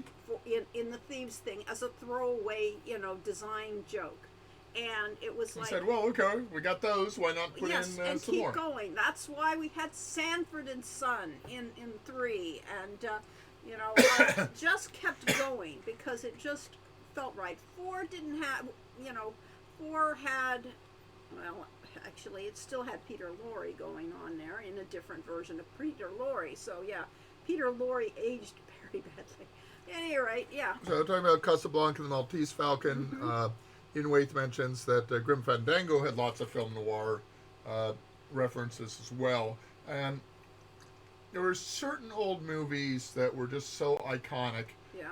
that we saw them, on television years later and stuff like that. And, Wizard of Oz was on every year. It's a Wonderful Life, Casablanca, Never watched. Maltese Falcon. I never actually Didn't actually watch it, but it was Yeah. always on. Yeah. And for me, I never watched Zorba the Greek, but Dr. Zhivago and Lawrence of Arabia, huge, sprawling films that today are too painful to watch all the way through, but, I really loved it. I thought Lawrence of Arabia was just the shiz in it. Ah, okay. So, there's a reason we paid tribute to that. If Elsa had a little girl, she'd have pigtail braids just like she had in Quest for Glory 1. I think so too. That would be fun. Lorian says that his first machine was Post-Im Psi, a multi-vendor S100 machine, very early Z80 based machine computer. So I was at a crossroads, having just graduated from college. Barry's a little older than I am, and I wanted to get my own machine. I went to the West Coast Computer Fair Orange County edition, and I saw the Apple II, and I thought that was really cool, color and everything else. And I asked about the monitor for it, and they said, "Oh, you just hook it up to your TV." Well, I didn't own a TV set. But the other thing was that because Barry had already paved the way with his S100 bus machine, I ended up building my own homebrew S100 so we could share software. And I initially was going to get a tape drive for it, and then decided floppies are an interesting idea long before most people were putting floppies on their computers. How did you feel about the shift away from storytelling to more action-based MMORPGs like Diablo? Well, here's the thing. Sierra was always pursuing this concept of, the mass market. And that we had to reach the mass market. Unfortunately, these games, like adventure games, are not mass market games. And they did need to reach the mass market because it cost about $250,000 to develop the original Heroes Quest. And by the time we were up to Quest for Glory 5, we were in the millions of dollars to develop a game. But they were still selling the same number of units. They were selling like 100,000 to 200,000 units. And when your budget has just gone up 12 to 1 or so, you need to have 10 to 1 so at least they really sales. did need to find the mass market, and the Diablo games and the Doom games, all of those were attempts to find players that weren't playing games yet. into the people that did not, were not game nerds. Police Quest was a very successful game for Sierra because it was tapping a set of players that were not into fantasy and science But fiction. again, it was a limited market then. There were only so many people that owned computers at that point. It wasn't in everybody's home. And so when computers started to be in everybody's homes, the Police Quest did not become mass market. It was action games that really, visceral things that make you have to, get your energy up, that attract a larger population. But my answer to what do I think about action-based MMORPGs is Rudyard Kipling, who wrote, "There are 69 ways of constructing tribal lays, and every single one of them is right." So I think there's room for all kinds of games, all kinds of movies, all kinds of entertainment experiences, visual novels. And movie games. so yeah, it's good. They're all good. Nikki Funky says, I love the game, movie, and TV show references in the game, such as the dad from Dinosaurs that watched through Spielberg voice. That was our friend Richard Aronson put that in. Yep, because he loved that. Because he was a big silly fan movie. of dinosaurs. Yes, I just saw today somewhere on Facebook, I think it was running around, they showed scenes from the cast of the cast screwing around from the dinosaurs. And everyone was wearing like half their costume and doing dances and things, and they looked like they were having a hilarious time. Somewhere deeply lost in my archives that I was just about to scan before we shut down our house at Oakhurst. I have a photo of playing around with John Rhys Davis, and where he's pretending like he's strangling me, and have this look like this on my face. And if I ever dig that up, I'll put it up on our Patreon, and only allow $100 and up vendors to patrons. Casablanca had many great lines. The movie itself is nowhere near my favorite Bogart movie, but had lots of great scenes and dialogue. It does indeed. And Toga has many of Jim's prints. He's incredible. Yes, and there's a reason why Casablanca is a classic and iconic movie. Yes. And the thing is, reading about the development of Casablanca, it was such a thrown together film that nobody really expected much of it. And they made last minute changes to it. The final scene with Bogart and the police chief was ad-libbed, and it was not the ending that was originally planned and stuff like that. And they got it right. Yep. Boodhart doesn't believe in the concept of marriage. Well, I didn't remember that, but I can understand why. And she's never going to get married. And no man has a crush on Puttybones. Yes. And yes, indeed. And that's important. Who came up with Keep On Laughing? Oh, well, yeah. Mass market usually means lower IQ. Yeah. Now, what we did with Keep On Laughing was a collaboration, because he's got all kinds of... Well, actually, she has on, not Keep On Laughing. Puttybones? Puttybones is the one she really has the crush on. Which what you said, but someone asked who came up with Keep On Laughing. I see. So that's Lori's thing, but like the various things on the shelves of Keep On Laughing store, Jerry Moore, primarily. Yeah. So all these things are collaborations. All games. There's not one author to Valiant author Cheese to a game. shows up. Thank you for showing up, Valiant. We're always thrilled with that. If you're still here, because we're scrolling down and we're way behind. Yeah, I know we are. Yes, that's the problem. Yes, we're yakking and yakking. Yes. Caption JRD finally gets up. So he made a joke about the CD-ROM from Hell, just because it was so big. Yeah. But he really enjoyed his experience doing it with us. So we had a really good time working together. Script. I mean, it was more than any movie does. We're almost caught up. Yes. Yes, I hung out with Ghibli. Yeah. I must be the only person alive who saw Casablanca as it intended. I never liked it. It's an interesting movie. It's not great. It's not one of my favorites, but it's there. I'd say I'm still here, but that'd give you yet more messages to read to catch up. Well, that worked. But so we did finally catch up with all the things we've been yakking about this whole time. We didn't actually get to our subject of fall, particularly. Oops. I mean, okay, well, I got a picture to show. Let's see where to go. The picture is the theme that you thought of. This is now there are at least 2 and possibly 3 meanings to fall for it. My original thing was something else, but one of the meanings I thought of was this scene from Quest for Glory 1 VGA. And this is the Jester's Maze towards the end of Hero's Quest / Quest for Glory 1, in which the hero is constantly falling down. Yeah. So don't fall for it. There are several things of falling in this game. Of course, there was also the carpet, I think, in the Brigand's Lair that you could fall down in, and things like that. So don't fall for it. I think this room was designed by Jerry Moore. Of course it was. It was his concept from the beginning. So the idea was actually kind of old, like Keystone Cops movies where an Abbott and Costello, And cartoons. where they're like constantly, running down a hallway and somebody will duck in a door, and a minute later they come out a different door and Yep. stuff like that. And it makes no sense whatsoever, but it's really, it becomes very silly and fun after a while. So this room is designed so you go in a door on one side, you come back out through a door on the other side, and fall down and end up rolling back down, and it's just a fun room.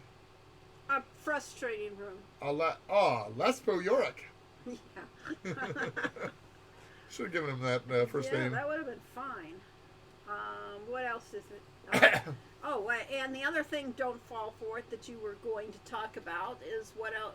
The other thing in Well, that. the other one I'm not going to talk about because it's got to do with the quote I picked out for today.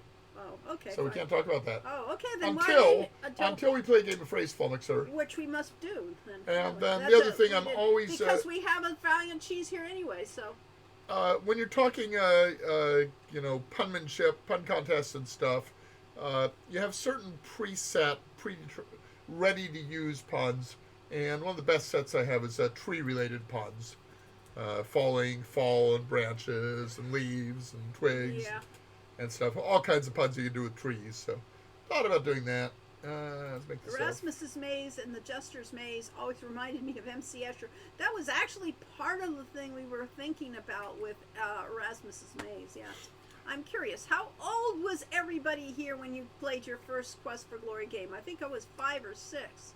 Our son was 1 year old, I think, or maybe 2. Well, no. Let's see, born in 86, and we started. 88. We started.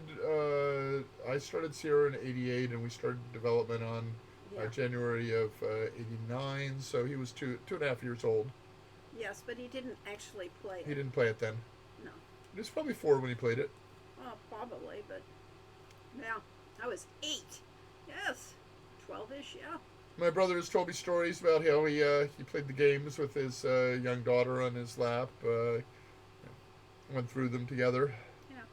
You inspired so many of us at a young age. Yes, yes. Thank you for doing that. Yes. Well, See, now I'm an old bald-headed coot, but I was already old and starting to bald at the time we Yeah, started at really. Sierra. Yes. We were in our 30s. We were old people. And that was very unusual for the game industry. Most game developers start as teenagers. Yep. Or- I was or 7, but too early young to 20s. get into it. Fell in love with it when I was 16. Well, that's about the right age, I mean, 16 is a good age for the games. Yeah. My they also started with Quest for Glory 3, so it must have been 12. One of the interesting things, started with Quest for Glory 3 and eventually going back to the earlier games. I did that with a lot of Lord of the Rings. I think I read the second book first. I read I read Lord of the Rings and then I read The Hobbit. With the Foundation trilogy, I read the second book, Foundation trilogy, and then the first book because I was confused by the titles. So I've read a lot of things out of order, and it's a different experience. But when you ask people what's their favorite adventure game, it's very frequently the first one they played. Yep. So, Buck Rogers had Heroes Quest at launch. Wow. Awesome. So- And he said it was glorious, yes. So Roberta Williams' favorite adventure game is Colossal Cave Adventure, Yeah. and that's the first adventure game that Lori and I played. Yep. We're going to do this phrase flummoxer, and we're going to do it free for all, or do you want to bother with it? Do you think you updated it? Do you think? Yeah, it but works? do you want to bother with it? All right. No. All right. Okay, we're going to do a free for all phrase flummoxer. And the thief with magic is the character that speed runs can do the fastest. Yes. Yeah, that's a popular thing for players because we have the idea of you have skill points for your characters. The thief has more skills than anyone else, and to learn a new skill, you have to spend at least 10 points in it, I think. Schumann thinks we should play the game. He's giving us letters already. Yeah. Oh, we should play this game. Okay, we better start this game. Yeah. All right, Cuman wants Q, Z, and J. Q, Z, J. You have failed 3 times. Congratulations! Triple fail. Yay! All right, Schumann can't pick any letters for a while. I preferred the paladin thematically, but the thief with magic was what the kids called meta. Yes, let's go with LOL. LOL, Lands of Lore. Got it. Now, those L's are both in the last line. You cannot have an earlier L. There are no L's in the first 3 lines. But we had a TLR. Belsar says TLR, so we'll prove it out. We'll probably not have an L. Oh, nope, no more L's, but we're not going to take the against you because. Yeah. How How about beta? I don't know. Beta? I don't know how. I don't know how to make I'd it. have to go. I do, but it would take me a minute because I'd have to go to the keyboard code. Maybe there are no betas. call it failure, and then there's an ass. So let's. It's a special sort of talent. I did the ass. Let's do a T and B. All there. Okay. Oh no B's. No B's. There are no B's. No more B's, huh? All right. So, ASL, which is either now people keep giving me L's. There are no more L's. When it turns yellow, that means there are no more. So you're wasting your turn if you do an L. N S. No more S's. Wow. There's a Y though. H-E-E. There we go. Eden Valiant Cheese has found a word. Yeah. Now I actually edited this in the original script that was not spelled that way. Oh, okay. So if you look this up by you will not find this message. Okay, a T and an H and a T. Did you get those? T and an H and a T. And a wow. There's a word. Oh, I missed the wow. How about the VKZ? There are no more W's. There was a W, but there are no more W's. All right. How about the PK? VKCC had already been eliminated. I thought we were putting the late 90s internet lingo. Okay. Yes. WPK. We're doing leet, yes. PK. There are no K's and we're out of W's. Okay. 1337. I know what it is, 1337. says Schumann, but he's not telling. I know what it is. QXU, but Q was already eliminated. Uh-huh.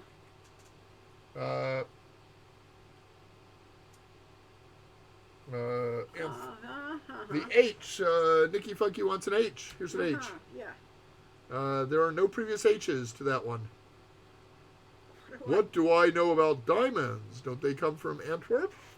Okay. What was the line they used? Tell me about or what you know about Antwerp Drive. Yes. Antwerp Drive. Yeah, warp. Yeah, warp. Wharf, of course, is running the Antwerp Drive. Antwerp Drive. Oh, but I want to let other players. Yes. Oh, IOE. IOE. Raise your hand if you've guessed this. Yeah, 2 people have guessed it so far. Oh, who's the second one? Brainiac. Oh, of course. Duh. Okay, so yeah. IOE. There are. And Schumann. Yes, and he's got the emote for raising your hands. Yes. Did he ever ask the Coles why we named one of the monsters after Belgian city? It's a safe word. Yes, many times we've been asked that. It's a safe word. If you're ticklish and somebody's tickling you too much, you would say you need a safe word. And so everybody has their own safe word, and one of our friends' safe word was Antwerp. And so we just pulled immortalized it. Because also there's certain words that are silly by hearing them. Oh, I love that. Look at there. Yeah, there was a lecture by Steve Moretsky at a game developers conference where he talked about how to make funny games. Yes. And one of these said is just certain letters are inherently silly. Yes. And putting a W in a word immediately makes the word silly. So yes. So why? Why not? I don't think I've heard the reasoning about the source of the Antwerp as a safe word. Yeah, it's just it was just what was. Yeah, it was just that one person's safe word. It's, other people have different safe words. Yes, but kumquat is a silly word. Yes, Q's are also silly. Q's and W's and... there was a Simpson writer from the 90s who said the word underpants is 20% funnier than the word underwear. Yes, I would guess that is true. And there are words that are funnier than others, and so you really have to do. There was an old movie we watched. My mom watches a lot of Turner Classic movies. An old movie, one of the great female stars, which I don't remember what it was. I don't know Anyway, basically said she was playing a female lawyer, and someone complained about her wearing pants. Katharine Hepburn. That was Katharine Hepburn. Thank you. Okay. Somebody and somebody. And Tracy. No. The title of the movie was. somebody and somebody. The name's Kramer Yeah. and Kramer. No, it wasn't was, Kramer. Kramer was equivalent. Yeah. Anyway, whatever the film was. But somebody complained about the fact that she was, a woman wearing pants, and she says, "Not pants. Watch your tongue. Trousers." Yes. Because pants don't own her panties, Yeah. or it used to be. Okay. Nobody's been guessing for a long time, So I guess they don't care. so somebody else should guess some letters. Yes. Should we take Valiant Cheese's L's a guess? No, Oh. because L's eliminated. The L's been eliminated, so we can't take that. Come on, people. Let's get some more guesses. ABK, there we go. A, Alpha, Beta, no B's at all. No K's at all. MOB, MOB. Those are all still legal. No, B no is B's, no gone. B's, no B's. FOR. FOR. FOR. Yeah, pay Okay. attention to all the red and yellow letters at the Yes, bottom. okay. Those are not in the message. Somebody wants a G. G, just a G, for a G. G-spot. And then a GDR, which is German Democratic Republic. And we have an IEA. Okay, some more people should have this phrase by now. Yeah. And an EEE. EEE. Some people just like to name letters. There are no No. more E's. We've run out of We E's. ran out of E. OFT. OFT. There you go. All three of those are filling out words. You found an interesting quote. I did. All right. FT. Ah, there we go. Toga Mario has raised a hand. Ah. Okay, Toga Mario, give us the phrase. Raise his hand. I see it. YIE. No, there are no E's. I mentioned that. I know who said it. Okay, yes. I just don't know. Who said it is important? Yes. Yeah, the Antwerp is a good monster for you to fight. It loves to play. And that was said, Toga, by? Ah. Toga, who said that? Ah, and our little hero also got it. Yeah. Just short. You said that just then. You said it. You did. I did? You did. Guildmaster? No, it is not said by the Guildmaster. It is, I win, says it is said by it, and this is the third meaning of "don't fall for it," is that one of the things that we innovated with Heroes Quest was the concept of unreliable narrators in a game. It is Bruno. We don't talk about Bruno, but we will this time. Yes. He also, another of his lines that I was going to use was, "Everyone loves Dragon's Breath." Yes. So, yeah. So Bruno is a character in the game, one of the first characters you meet in Heroes Quest, and he lies. And not only that, but he charges you money to give you false information. Oh, Bruno's poor haircut. Yes, we had people indignant. very about it. very indignant. They got false information from a character in the game. Swinging a miss on my part. And that is the whole idea of the characters have First personalities. time playing for Toga Mario. Yes. Okay, we Toga do- Mario, we better tell you what you do. Okay, so Toga, please send an email. Mention your handle to support at hero-u.net, isn't it? Net. Replacing the at with an at sign and the dot with a period. Yeah. That's just to make this a little harder to scrape by bots. And we will give you a choice of several game keys that we have that have been donated to us. Yes. Didn't Bruno say the hero screwed him over in Quest for Glory 1? What happened there? Well, that, you have to play the game. I don't know, did he? No spoilers there, but honestly, the hero stopped Bruno from doing what Bruno wanted to do. So therefore, And therefore he interpreted that as screwing him over. Yeah. This is I just read an article recently talking about why some people support the current Republican Party and Trump. And of course, some people really believe in it, but a lot of people are just basically aggrieved. They feel that they're being cheated, they are not getting what they deserve, and that it's got to be somebody's fault. And they're told that that somebody is the Democrats, so blame the Democrats. and who knows? Maybe it is the Democrats' fault, but it's basically it's good to have a scapegoat. And Bruno has the scapegoat of the hero because the hero prevented him from. Uh, Basically, Bruno is in a plot, and this is kind of in the backstory or subplot of Hero's Quest that he is one of the brigands under the brigand leader, and he is plotting to take over the brigands group, and the hero stops him by defeating the brigand leader. The before he shepherd can. that keeps his sheep safe is the villain in the wolf story. Yes, exactly. Okay. Yes. I blame humanity at large. Yeah, well, that's a no-brainer. And hey, Corey, where did you get that wonderful shirt from? I believe I bought it on Redbubble.com, and I'm going to see if I can find it there. See if it's still there. Yeah, they had to pull some of these things. So I'm going to look at Borgov Crest. Let's see if that is. Yes, it is. It is. There you go. All right, it is still there. Well, that's an interesting. Quest for Glory. Weird. That's not ours. So. None of these are ours. I know. Okay. This is definitely from our games. The other two are not. So. I am trying to bring this page up. There we you go. Okay. Okay. Show Here is a link. I will show this off, and I will link it in chat. This is not ours. It is not, as far as we know, in any way affiliated with us or Sierra. Grognard, Lord Grognard. Lord Grognard. So it is a fan. But we should try to find your thing, which is of course Cafe Press.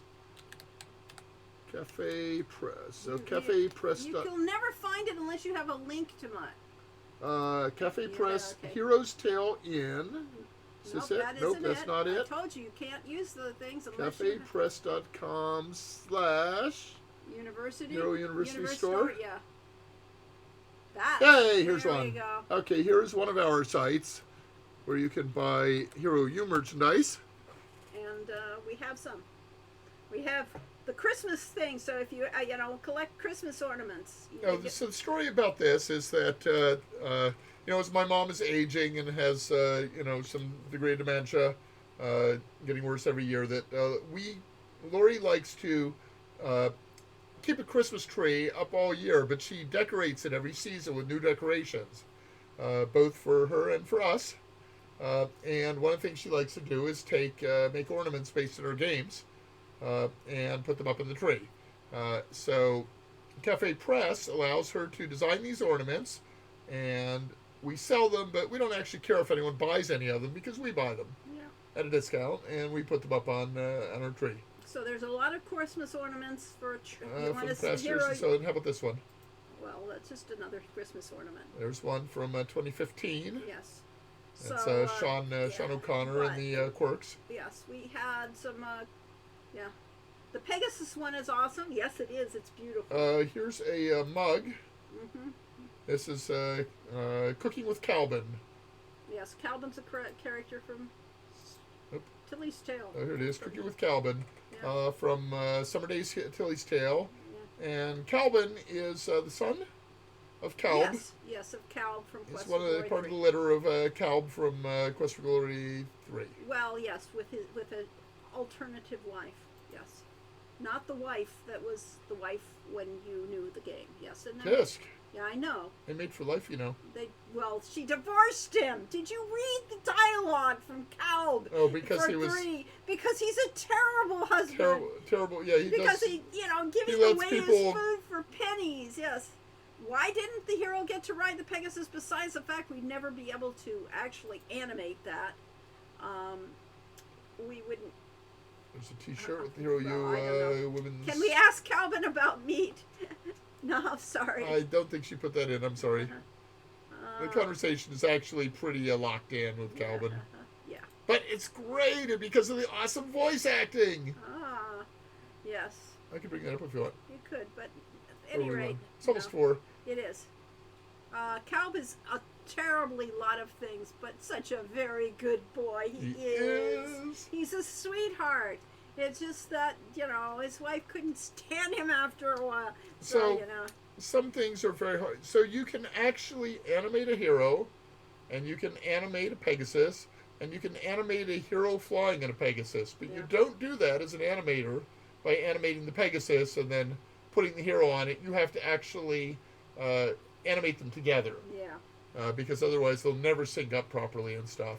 And nowadays with 3D at work, you can, but it takes forever. Trying to get people to kiss in a game was... Yeah, the was it 4 that we had the kiss, I guess. No, 3. 3 And where... 3. 3. We had a scene with kissing Jolinar. Yeah. Kissing Jolinar, and the artist spent, I think he said, 2 months just working on that animation of the hero and Jolinar kissing. Oh, you have the Calvin mug already, yes! I don't think you need a Malter, but... Let's do the Calvin ornament. Oh, there's the Calvin ornament. There's a great Christmas ornament, yes, from That's from 2018. 2018, yes. Calvin and the Cork. Yep. That Cork is salivating over that turkey Yes. that Calvin has made. I have to head off. Thanks for streaming and have a lovely All day. right, thank you for evening, coming, everybody. and thank you for the tool that we use for Face Elixir and Magic Match It. If you could choose, would you rather have a meep living in your backyard or a quirk in your home? Personally, we don't have room for. I mean, We don't have a meeps. place for a meat, but Meeps are colony characters anyway. Quirks, Are although more they solitary. quirks are more, independent. So the quirk would be happier in the home than the meep. we could put a meep in that We could, concrete but I'm saying they garden. wouldn't be very happy. You need to have the colony. You need the family. Yeah, They're they want very- other meeps around. They're definitely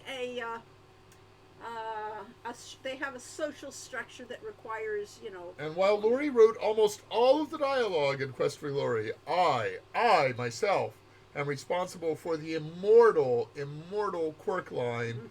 Hiya, pleased to meet you. Yes.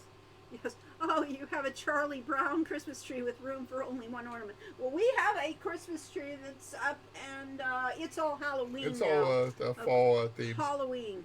It's got ghosties and Ghosties and things. and- Should I take a picture of my cell phone and show it here? You could, but it's a little late. Yeah, you could. have Mike to run Meep out. wears a Hero U baseball cap. So does ours usually. Yes.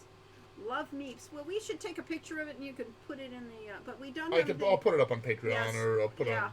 We don't have anything that's Quest for Glory on it. We should make some Halloween. Oh, I know. I can make a Halloween ornament. We're gonna have our Halloween characters could do it. Yeah.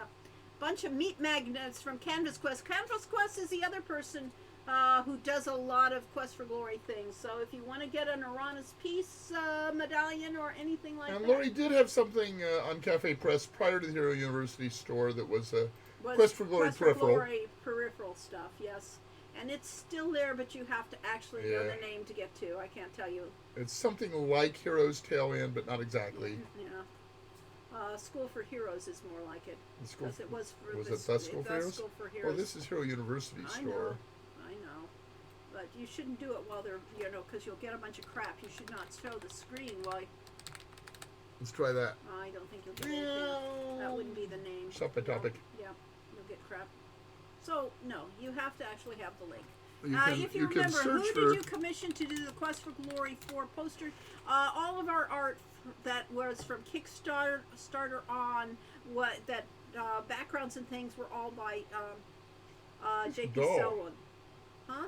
These are kind of dull. They're really dull. They aren't ours. Why No. are you looking at them? I don't know. Because people don't have, they didn't have great art. Hero University store. Yes. So yes, that great travel poster was from JP. This is the great travel poster. Let's And show this that is, screen again. Oop, full screen webcam. Yep. That awesome poster. This is inspired by Quest for Glory 4. Yes. It was one of a set of 4 of. There was a Welcome to Mordor. No, Welcome to. No, that was for the. What was the one that you were inspired? Spielberg and No, the but tree. those were inspired by I Come to Middle Earth. Come to Middle Earth posters from. From Lord the of the Rings, 70s. which I had on my wall, the huge tree. And that so she was Tolkien had inspired to driven. do a Come to Spielberg, and and so this was the Mordavia version. yeah. Yes, that is a print on metal, and that Yep. really makes a difference.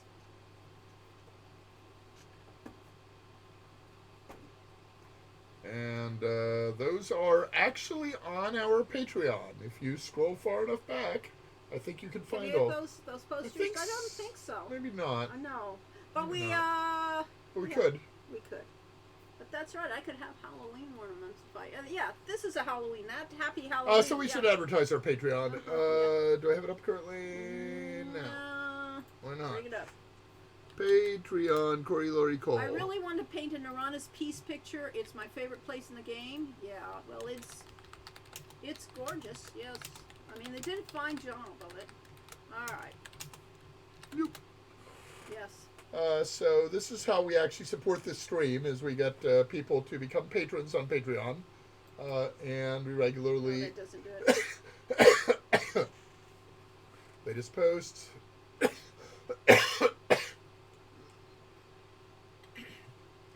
Mostly we announce these live streams lately, Yes, mostly. but there's stuff. There's categories. Yep. Summer Days, Hero U, Quest for Glory. How about 19 posts on Quest for Glory. Summer and Shapir, The Making of Quest for Ah. Glory 2. Continue reading. There we go. But we're not showing this, so how can they find that? Oh, they can't. So this is over on our Patreon. I clicked on the Quest for Glory category, and one of those was The Making of Quest for Glory 2, and talked about that for the live stream, and then I have some there was stuff. Yeah. Wall of text. Wall of text. Things and to read if you have images for nothing the better game and to so do. on. Yeah. So we really talk about the work that we did at Sierra, the indie work we did with Hero U. I have a We Stand with Ukraine article. Yeah. At any rate, yes, we have a lot of things we. Proposing Heroes Quest. What's in our drawers? Oh, this was interesting. Yes, the original proposal for Heroes Quest. Lori drew this colored pencil rendition of Raleigh Fingers, who was a A's baseball star, and in this case he's a halfling thief, and or we called him a thief. Later on, became a rogue. Everyone called them rogues, but in the original D&D, there was a thief. He's a gnome thief. He's a gnome thief. Yep. And the whole idea of having the stats and skills, and your status, health, stamina, and spell points. And yes, we had gnomes in the original proposal for Heroes Quest. Yep. But that's the only illustration you used. There's. I had a reference to the Raleigh Fingers baseball really, player I in had there. no clue. I didn't remember what Raleigh. Oh, there's the other. Yeah. Yeah, Centaur, Phineas Fingers was in Dragon Magazine, Yeah, and that's why we Strategic went with Review it, yeah. was hilarious cartoons. Yeah, Centaur Gnome design. Thief is returning to the new version of D&D Lexicon, but as a subset of the Rogue class. I guess that makes more sense. I'm just glad to see Thief classes return. Well, we changed from Thief to Rogue when we were writing the book. We're writing the How to book Be a Hero. How to Be a Hero, and we started the School got it. for Heroes, which was a website based off the book. I mean, a fantasy school. And we went to Rogue because we wanted to change. Wasn't it originally howtobeahero.com? Yeah, it was How to Be a Hero. Yeah, and then we changed it to the the school when schoolforheroes.com. we took over. But the reason we went to Rogue is because we reinterpreted how a thief could be a hero, and a rogue is the subset of thief. Arlo Hero, Rather his than- name's his hero, Donald Trump. Yeah! Well, You're fired! yes. But really, we would have thief being the overclass and rogue being the subclass, and rogue class is those that use the rogue skills for Rogue skills for good, yeah, or for heroic purposes. the farmer centaur's name. It was fun trying to say that in Quest for Glory Hans 1. Fairdefader? Yeah, What? yeah. It's easy. Yeah, really. Any rate, thank you all for showing up. Next, we'll be back online 2 weeks from now, when we will have a Halloween theme / Quest for Glory / Rogue to Redemption. No, that's a kid. Why do you have that one on there? What is on 'cause there? it's, I don't know, but he's got his Teenage Mutant Ninja Turtle shirt on. Yes, And it probably had something to do with something. and he was a kid then. Yeah, I don't know if you can read this page at all, but this, I think, was the only part of their proposal that Ken Williams actually paid any attention to or looked at. And I had one page that said comparison of Heroes Quest with other Sierra Online games. Similarities: animated ego and actors, puzzle solving, exploration of a world, adventure game parsing, fantasy and magic. And differences: character abilities improved, simulated combat, choice of main character, multiple puzzle solutions, and playable several times. And I sold him on the idea that we are making what you want, a role playing game. You're off screen, by the way. I don't care because it doesn't matter. And